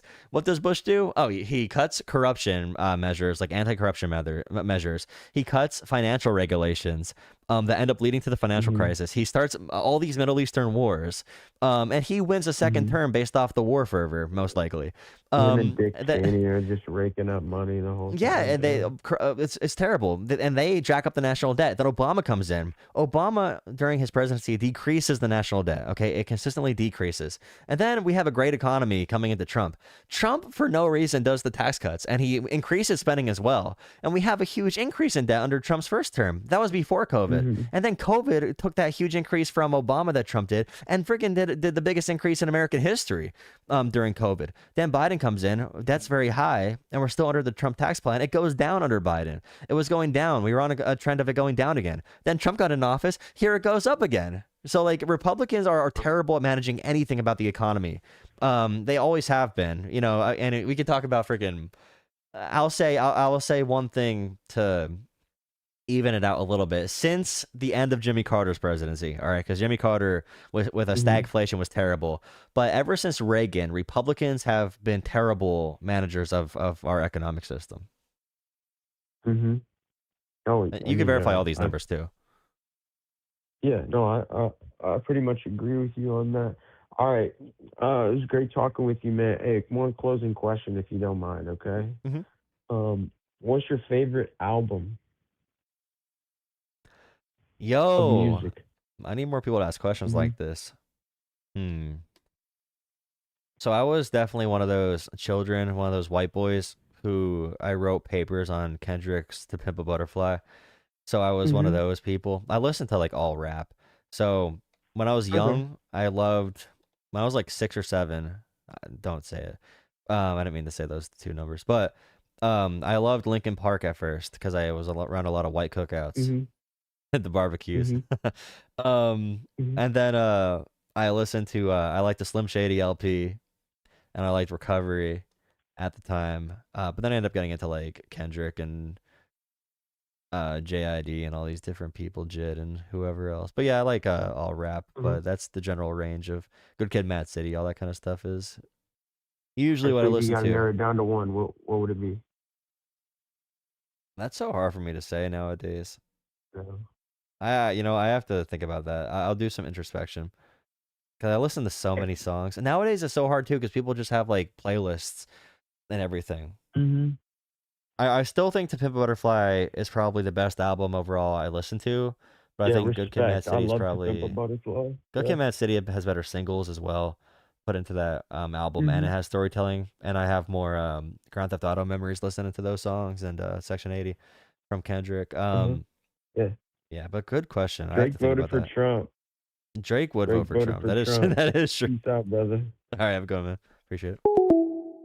I gotta think about that more because I don't want to say to pimp a butterfly because I don't think I believe that anymore. I mean, or not believe that. I just don't listen to it anymore. I have to go by years because I'm like, at different periods of my life, I had a different favorite album based on how I felt about it. I can still look back and be like, wow, I really liked this album when it came out or at that period of my life. But it does change. It changes in a sense of what is my favorite album right now? And then what is my favorite album of all time? Or what do I think is the best album of all time? Video games is easier, I feel like. I don't know why. But like I know, oh, that is tough anyway. Or either way. In video games, I think Grounded is a newer game that is a top 3 game I ever played. Like Grounded, I love survival games. Grounded is amazing. But I also don't have reference for how I felt back in the day playing Black Ops 2, for example, because I had so much fun playing it back in the day. Or other Mario games or Zelda or like Wind Waker. Wind Waker is one of my favorite games of all time as well. How in depth it is like how interplayed everything it is. What is this? All right. Thank you for watching. Drop a like, subscribe, whatever. Drop a like, subscribe. Let me see. What did you guys say? Thank you guys for watching. I haven't been streaming it super consistently because I was traveling, but I took my setup with me just for Kyle to say I'm on the casting couch. In sound mind. I'm on the casting couch. Casting couch politics.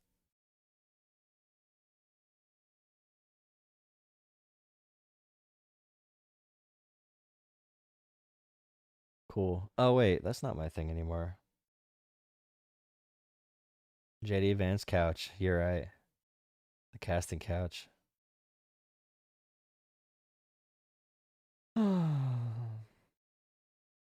Okay. All right. Okay. Yeah. All right. Okay. All right. Okay.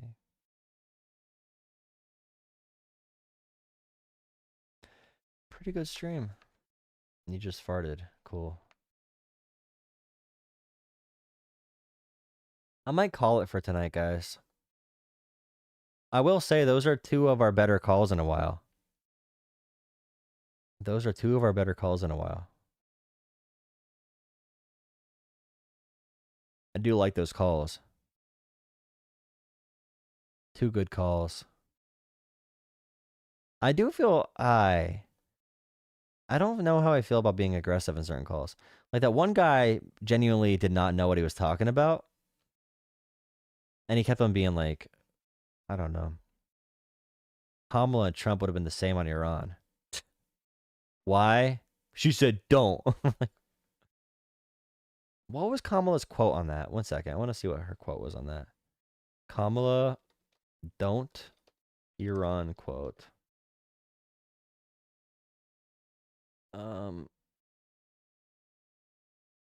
Kamala Harris delivered a one-word response to Iran regarding retaliation against Israel, stating don't. Stating don't. And don't is apparently enough to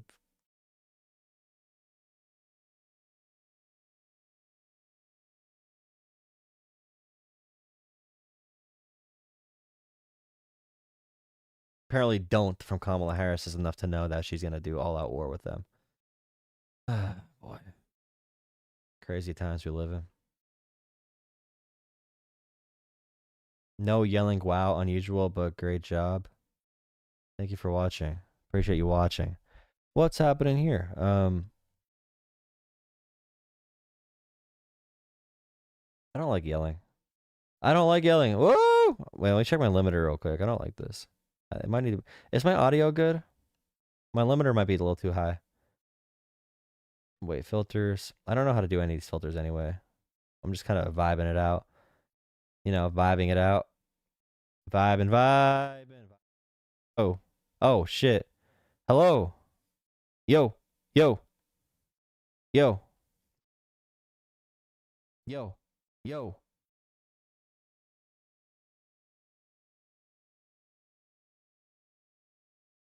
Yo. Yo. Yo. Yo. Yeah. Hey. Okay, that was louder. Wait. Sounds fine to you? No audio? Okay, it's back now. I know it's back now. Okay, that should be good. That, yeah. That's higher. Perfect. Okay. I'm curious on how Trump, an elected president, is a dictator. Dude, I was watching... You ever see Airplanes before? The movie from 1980? I was watching it and I'm like, they talking this like talking to a Trump voter, bro. Like, there's the thing about, like... The person said, like, oh, I'm on a plane. I'm just so anxious to be on a plane. And somebody said, oh, first time? And they're like, no, it's not my first time being anxious. Like, I've been anxious before. But obviously the question was about, like, is it your first time flying on a plane? But it's like, no, I've been anxious before. Why do you care about that? Like no shit. I was talking about the plane. It's like, bro. Oh. Yeah, he's trying to be one. That's the whole point. Join Discord if you're new here. I might get off here. I'm not getting any calls anymore. I appreciate you watching. We had good turnout today. Join Discord, guys. It's in my description. I'll send a link as well. I don't have Discord up on my computer right now. I'm on my other computer, my old computer, my old computer. I'm taking it with me to travel so I can stream still. I don't want to have as many gaps where I'm not streaming, because it really does hurt my growth and channel and everything. So I'm gonna start trying to set this up when I go places nowadays. Nowadays. Let me find a link. Who's new here? Who's new here? Who's new here? Who's new here?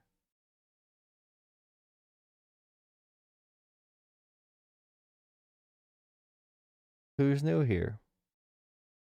Okay, 1 second. I'm almost here. On my phone. No new callers.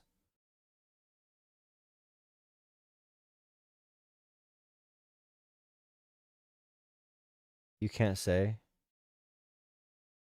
You're new here? Me. Nice. Yes, I'm serious. And yeah, surely you're not serious. I am serious. Don't call me Shirley. Oh my god. Like, it's how they talk, bro. That's how they talk. Like, yeah, I've been anxious before. No shit.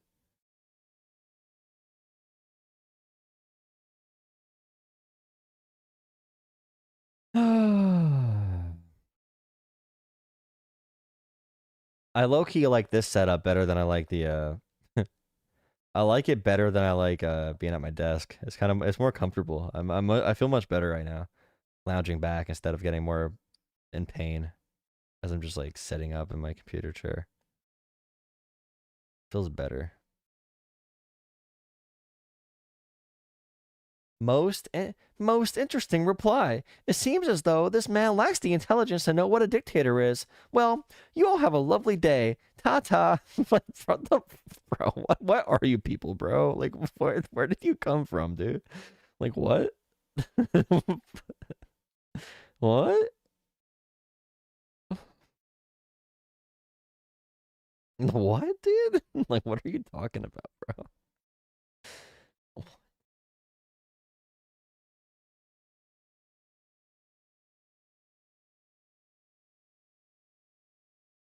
Yeah, he's trying to be a dictator. The whole point of the guardrails holding is that there are guardrails for a reason that are holding, although someone is pushing on them. And the thing pushing on them is the MAGA movement.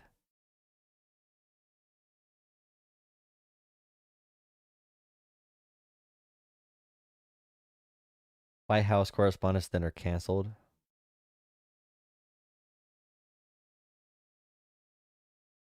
Infighting with the Iranian regime.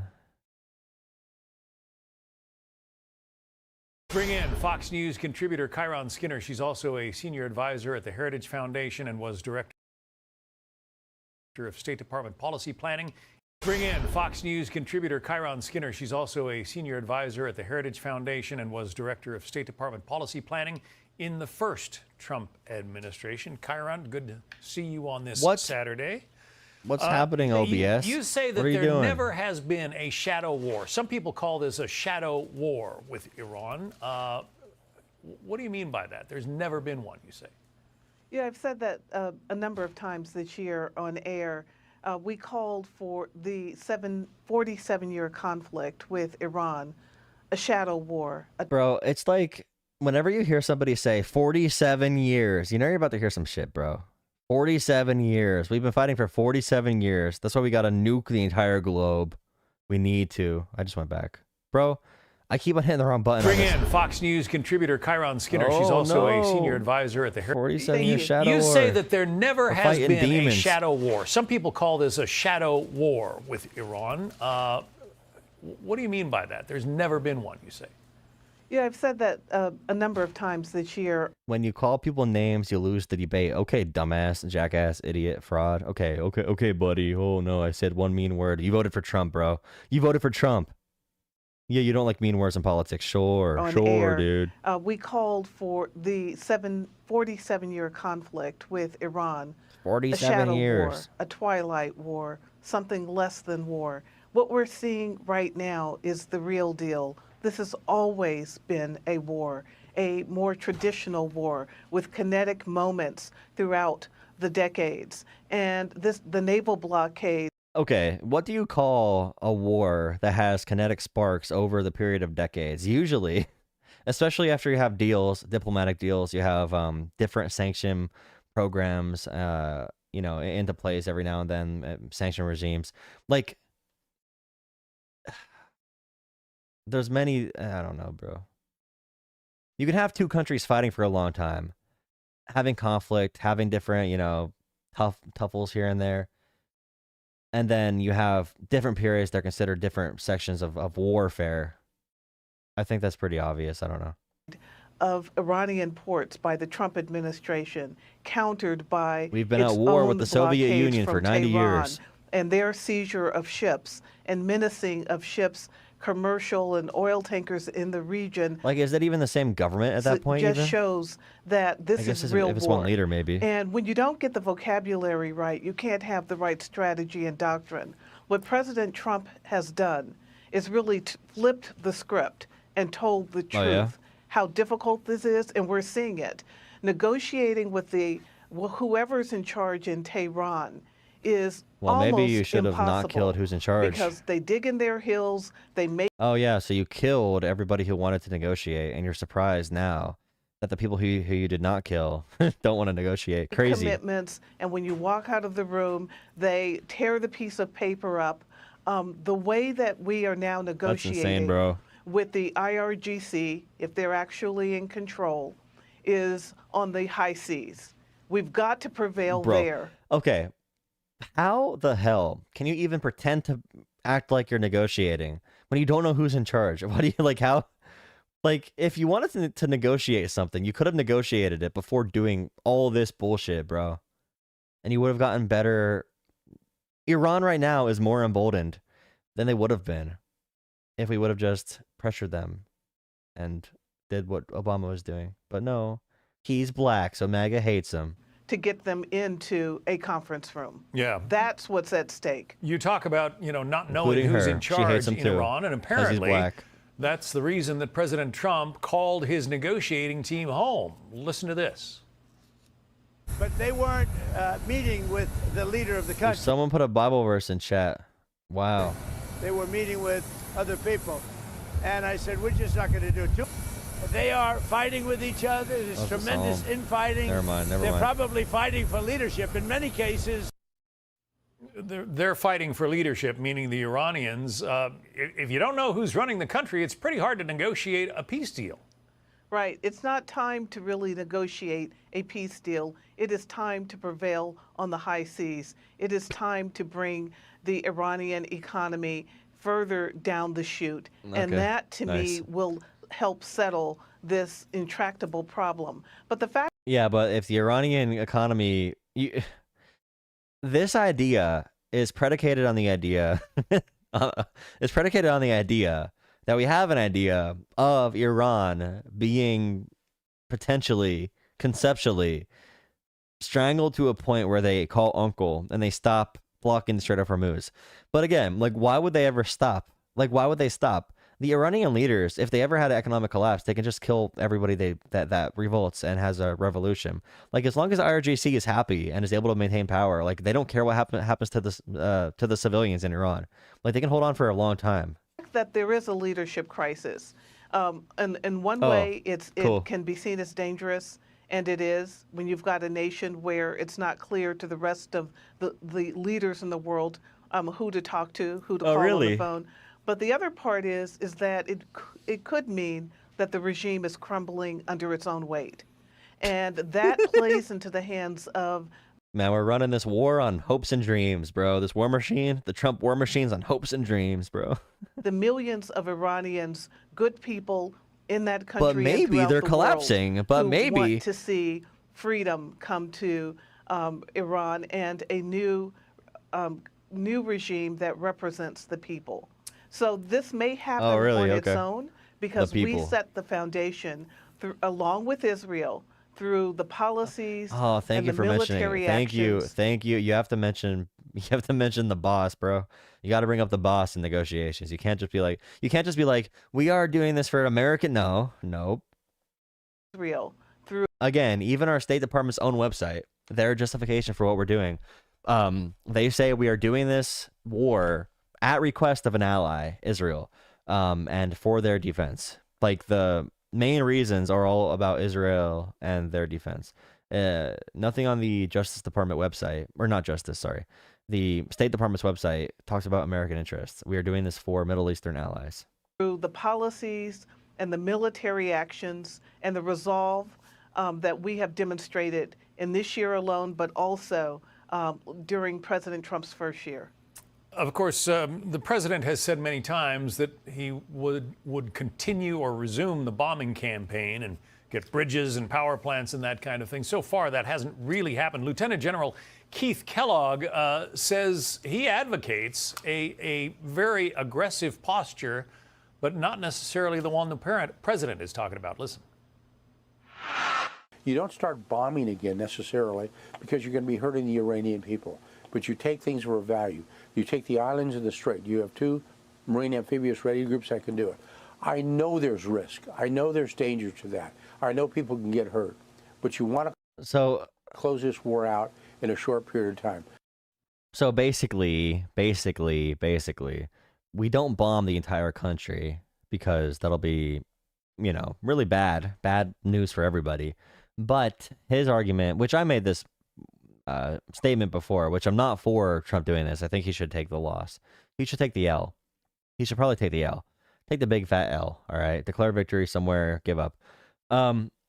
We need to fully commit, do this neocon dream of occupying Iran and forcing them to change. You have to go fully commit to occupying islands, to occupying ports, to occupy entryways, right? You need to fully commit. So this guy is right that if you are aggressive, you need to go full... you have to commit 100% or 0, right? You can't be in this weird middle ground where everybody just dies, gets destroyed anyway. But yeah, bad, all bad. So what about that? We've got Marines on board ships standing by, ready to go. What about using those Marines to take some of the oil facilities that Iran has on its islands?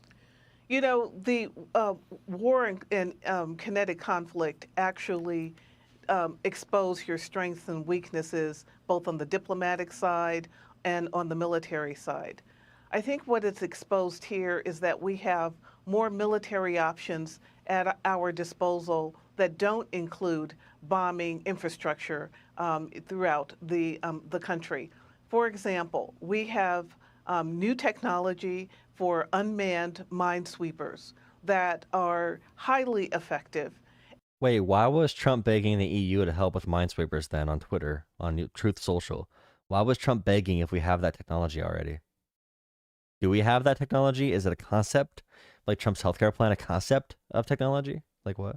And it would take us much, much longer to find and disable. I'm getting some calls from unknown numbers. I don't take unknown calls. I only take the call if I see your number.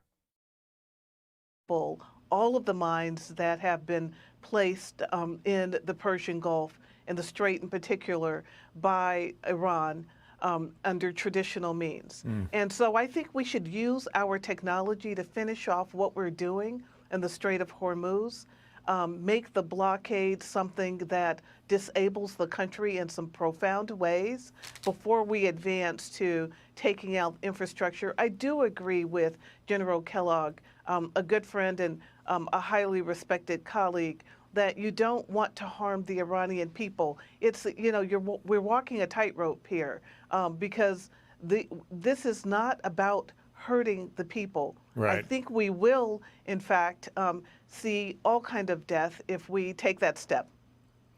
Nice. It's the Heritage Foundation's best and finest. DEI. I'm just kidding. Okay. Here, I got a voicemail from somebody. Let's see what they said. I'll debate you any day of the week, buddy. You're about one dumb bunny. You know that? Bunny? Wait, you call me a bunny? What? I'll debate you any day of the week, buddy. You're about one dumb bunny. You know that? Easter bunny? Nothing you say is true. It's all conjecture. You're indoctrinated, and it's obvious. Big words. Thank you. Get real Obvious. with real facts and, you know, report them the way they should be. Okay, wait. Okay. You are one dumb bunny. You know that nothing you say is true. It's all conjecture. You're indoctrinated, and it's obvious. Get real with real facts. Okay. Thank you. Thank you. Thank you. I agree. I called you back. Did you answer? You never answered. Are you awake still? Probably in bed. Okay. Well, sir. All right, y'all. So, hey, chill out. Chill out there, Kyle Kulinski. Surely I shared something on. Shirley? Trump is like, I'm happy Democrats die. And no one cares, bro. How do you guys feel about Karen Bass going to Trump? You guys see this?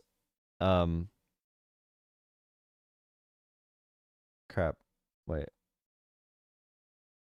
Karen Bass, mayor of where am I going?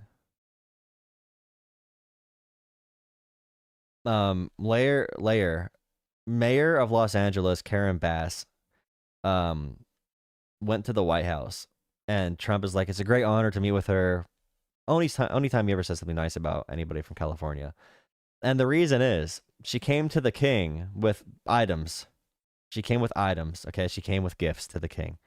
If you meet with Trump, you have to bring gifts, just like Tim Cook did, just like everybody does. The FIFA guy is making up fake peace prizes for Trump to help him be happy, bringing him some I don't know, some gifts. It's just like, oh my god, oh, it's crazy. This is normalized in American politics now. You have to literally bring gifts for the king to meet with you, to hear your concerns. Like, it's so freaking futile, bro.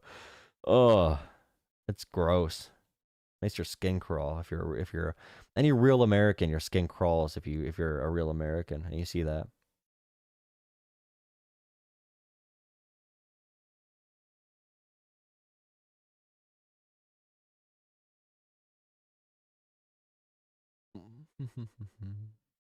Oh, here's some good videos.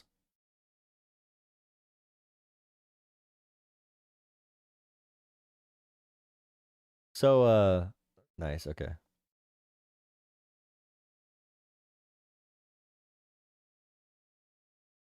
Here's a good video we can watch. There's a few of these. Minutes ago saying that the Rutro, Raggy.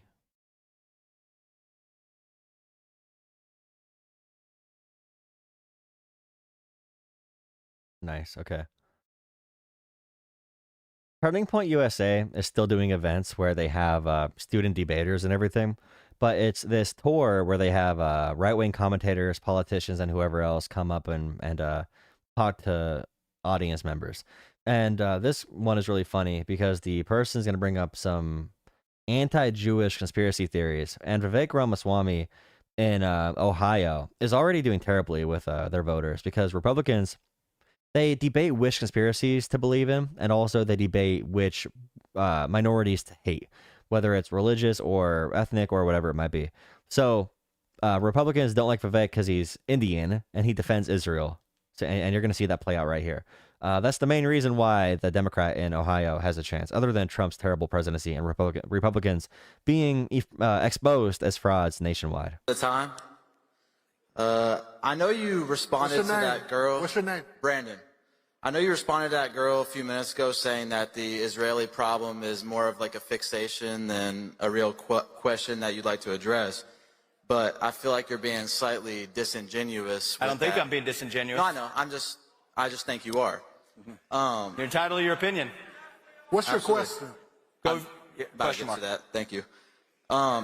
If we give you our vote and push you into this position of influence over our state and country, I want to know what you're going to do about the Israeli lobby problem and the ideals of the central of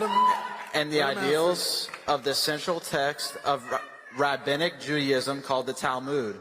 Practices like usury, charging interest to strictly non-Jews are clearly intended to keep the average American and European citizen down.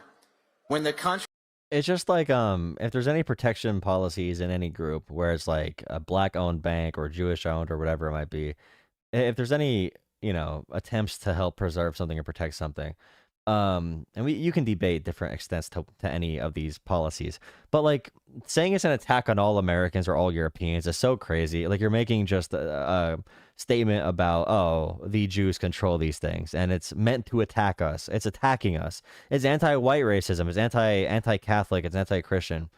You're making a very broad, huge statement when you say that, and that's when you can detect anti-Israel sentiment versus anti-Semitism, right?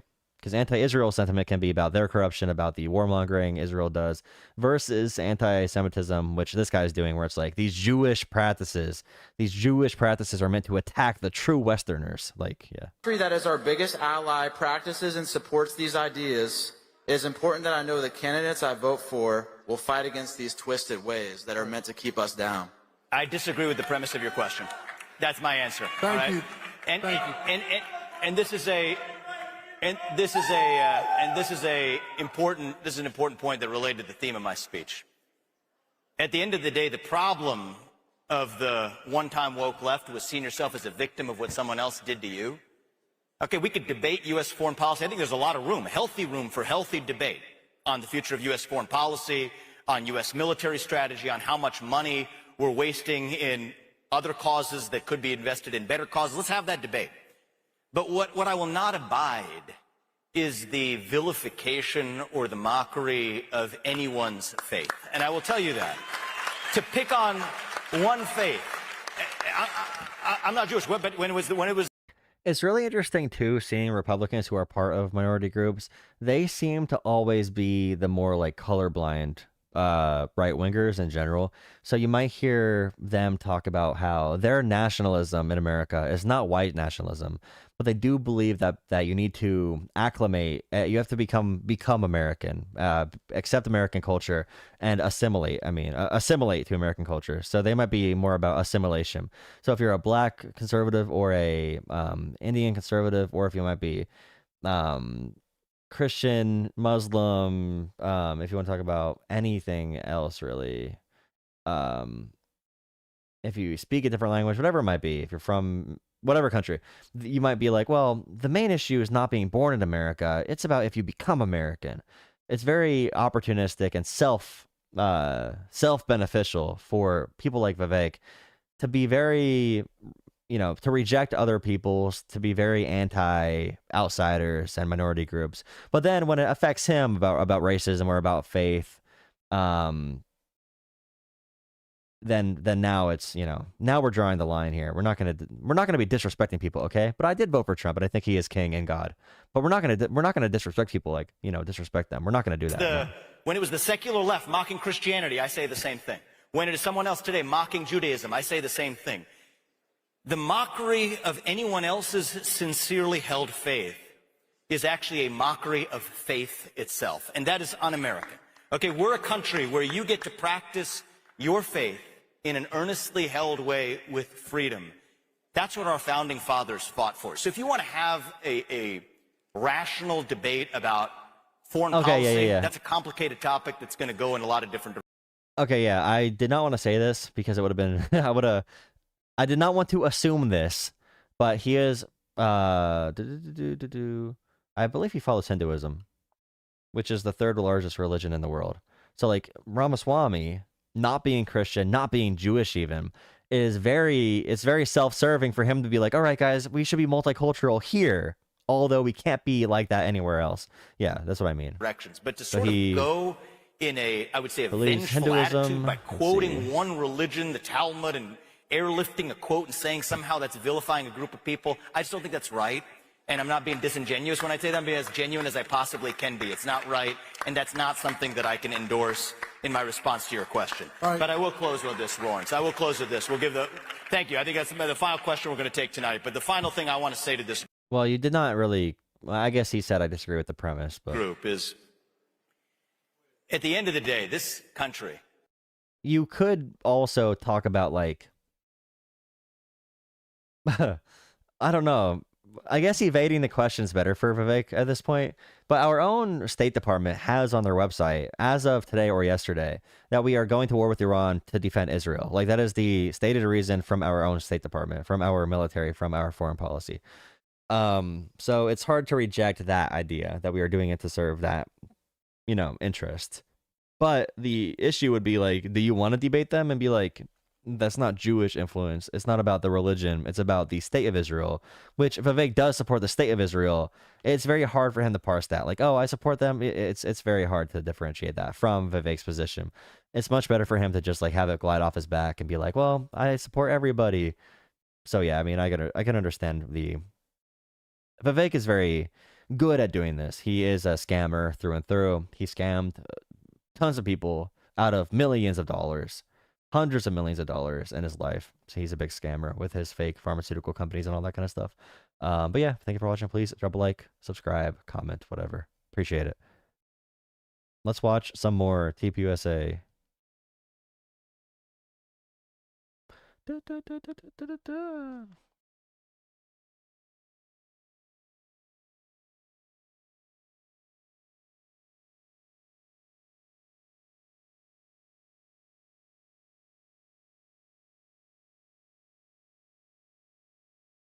What's going on here? Most of ICE identification system for detaining illegal aliens is using an AI system. Well, it's going to identify all of us. Like, ICE is their way to make a full security state. You can't have ICE without... I love video games. You can't have ICE without... You can't have mass deportations without infringing on the Constitution. It's not physically possible. You need to rip apart the Constitution to have mass deportations.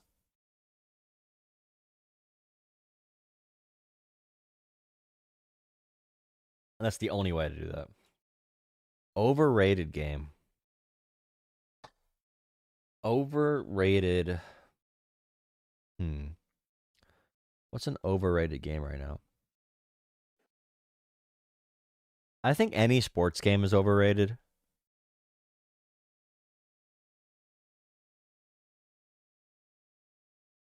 I'm on a big Apex Legends kick right now. I'm trying to find people to play with in Apex who are not bad. I've always loved Apex, but I'm getting really, really back into it. If you're good at Apex, let me know. Like a Diamond Plus. Apex Legends video game. Are you a pred for real? You're not serious, bro. You're not serious.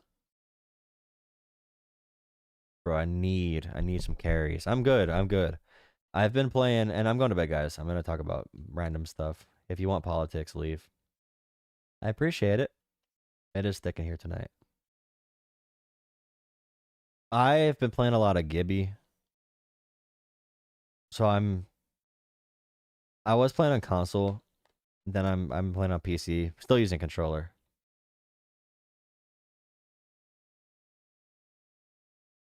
But I'm in like plat 4 now on PC, and I just had like I averaged like 2k damage a game, but my teammates are just so bad solo queuing. It's so painful. I was a Pathfinder main. I got big for the carry. I've been playing Catalyst too. Catalyst has been pretty good for me. I like using the spikes in fights, even if you're not controlling. I love Caustic with the healing. I don't use Caustic all the time though. I hate Alter. Alter ruins the game for me. I'm sick of alters. Getting friggin' free resets out of a fight. I hate Alter. And Mirage. Mirage makes me want to quit the game. Like, whenever I fight a Mirage, I want to quit the game. I want to quit. Because they always kill me, too, because I'm stupid. Because I'm very dumb. Dude, Mirage makes me want to... Bro. Mirage pisses me off, bro. Goes fully invisible. Like, what the... No, Mirage is a bad legend. And Alter, too. Alter and Mirage suck. I hate them. I hate them. Bunny. Yeah, thank you. I just streamed Bunny. LOL. You're a dumb bunny. Like, what? Alright, let's hop on Apex. DM me on Discord. I'm getting on right now. I'm getting on Apex. Carry me. Here. Nice. I'll use Newcastle again if they... I'll use Newcastle again if they make them fast like Gibby. If any big reinforced legend should get a boost, it should be Newcastle for speed. Like, I don't know why they would give it to... I know why they give it to Gibby. Bro, I hate playing against Mirages. Playing against them. I hate Alter altogether. Like, it's just, I fucking hate it. I love Wraith. Wraith is my favorite skirmisher though. I'm pretty good on Wraith. It depends how I'm feeling that day. That day though. Sometimes I want to be more controller and be like a Gibby, and just help revive and control the area more. Other teams play really dumb against controllers too. They just run against your traps for no reason. Nice. Okay.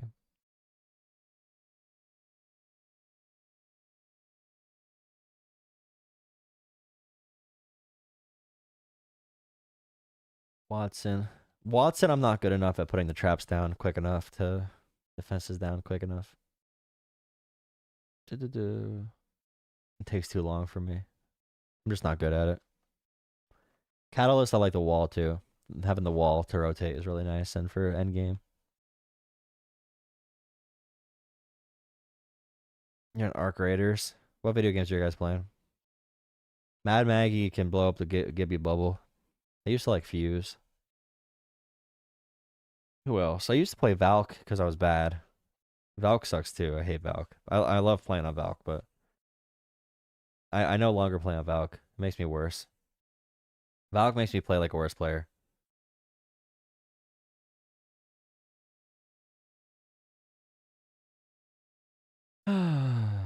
Anyways, if anybody ever wants to game, send me a message on Discord. I'm trying to be like Valorant. You play Valorant? You play Valorant. Valorant on console sucks. And I hate playing on PC. Octane, well, Octane's always going to be number one. I do notice a lot of Preds and Apex are conservatives, though. There are a lot of Trump supporters. Apex is probably the... Out of all the ranked games that I played like Warzone, NBA 2K, I like leagues and stuff. Definitely the most racist community I've seen on a competitive game. All throughout. But... yeah, I don't know. Games like Mordhau on PC, it's like a historic fighting game or whatever, like a Gladiator, or not Gladiator, like Knights and shit. That game is so racist. Holy shit. I got into a game and everybody was using like a nude character, just like cloth on, all black, all making like monkey noises. Like it was bad, bad, bad, bad. PC gaming just has so much of that shit, bro. Valorant console. Play Hella Ranked. It's more fun than casual. Apex is addictive. It's addicting. I'm about to play a little bit of Apex before bed. Come carry me, Pred. See you on Discord. Message me on Discord. Alright, have a good night, guys. I played Arma on PC, yeah. I played Arma for the tech demo. I played Arma because I wanted to watch Arma, see how it looks on my PC. That's the only reason I played Arma. Only reason I played Arma. Only freaking reason I played Arma, dude. Dude. Arma's cool, though. Arma's really cool. Stream the game. This computer I'm on cannot handle streaming and playing at the same time. My computer back at my apartment can. So when I'm back in my apartment, I will. A little bit. Battlefield Arc Raiders. I wouldn't mind doing like streaming and gaming at the same time and political conversations at some point. See ya. Have a good night, guys. The setup did pretty good. I'm happy with it.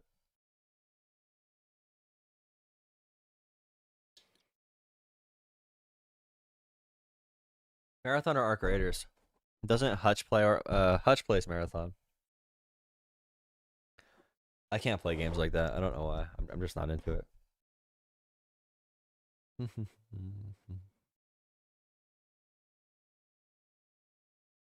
Okay. Alright, have a good night, guys. This thing is hard to use. Oh, wait. Wait a second. Wait. Don't leave yet. Don't leave yet. I forgot about this. Wait.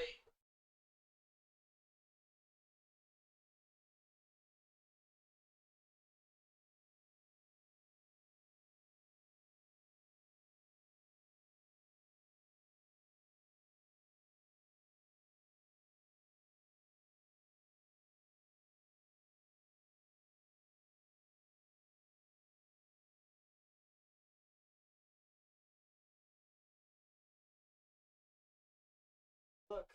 Oh. Look. Look at him. Look at this guy. Hey, look at the camera. He was sleeping. Look at him. Look at the camera.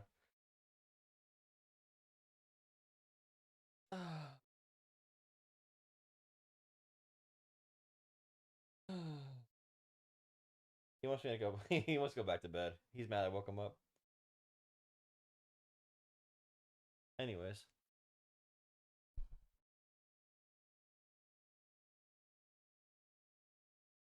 Bruh.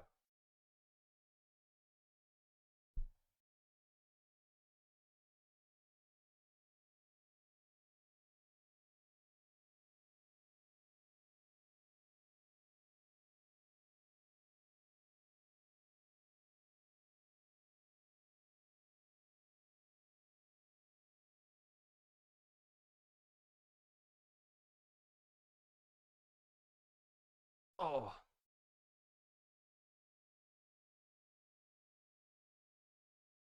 Okay. I should have brought him out earlier. I'll bring him out tomorrow.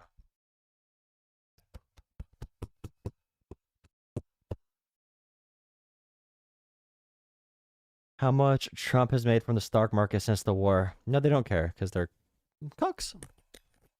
How much has Trump made? Who knows? Wow, it's so clear. Wow, it's so clear. Is it any clearer without the cover on? Is it any more clear without the cover? I don't know. It's hard to tell. It's hard to tell. Who knows? Who knows? Who knows? All right, have a good night, guys. Peace. Peace out.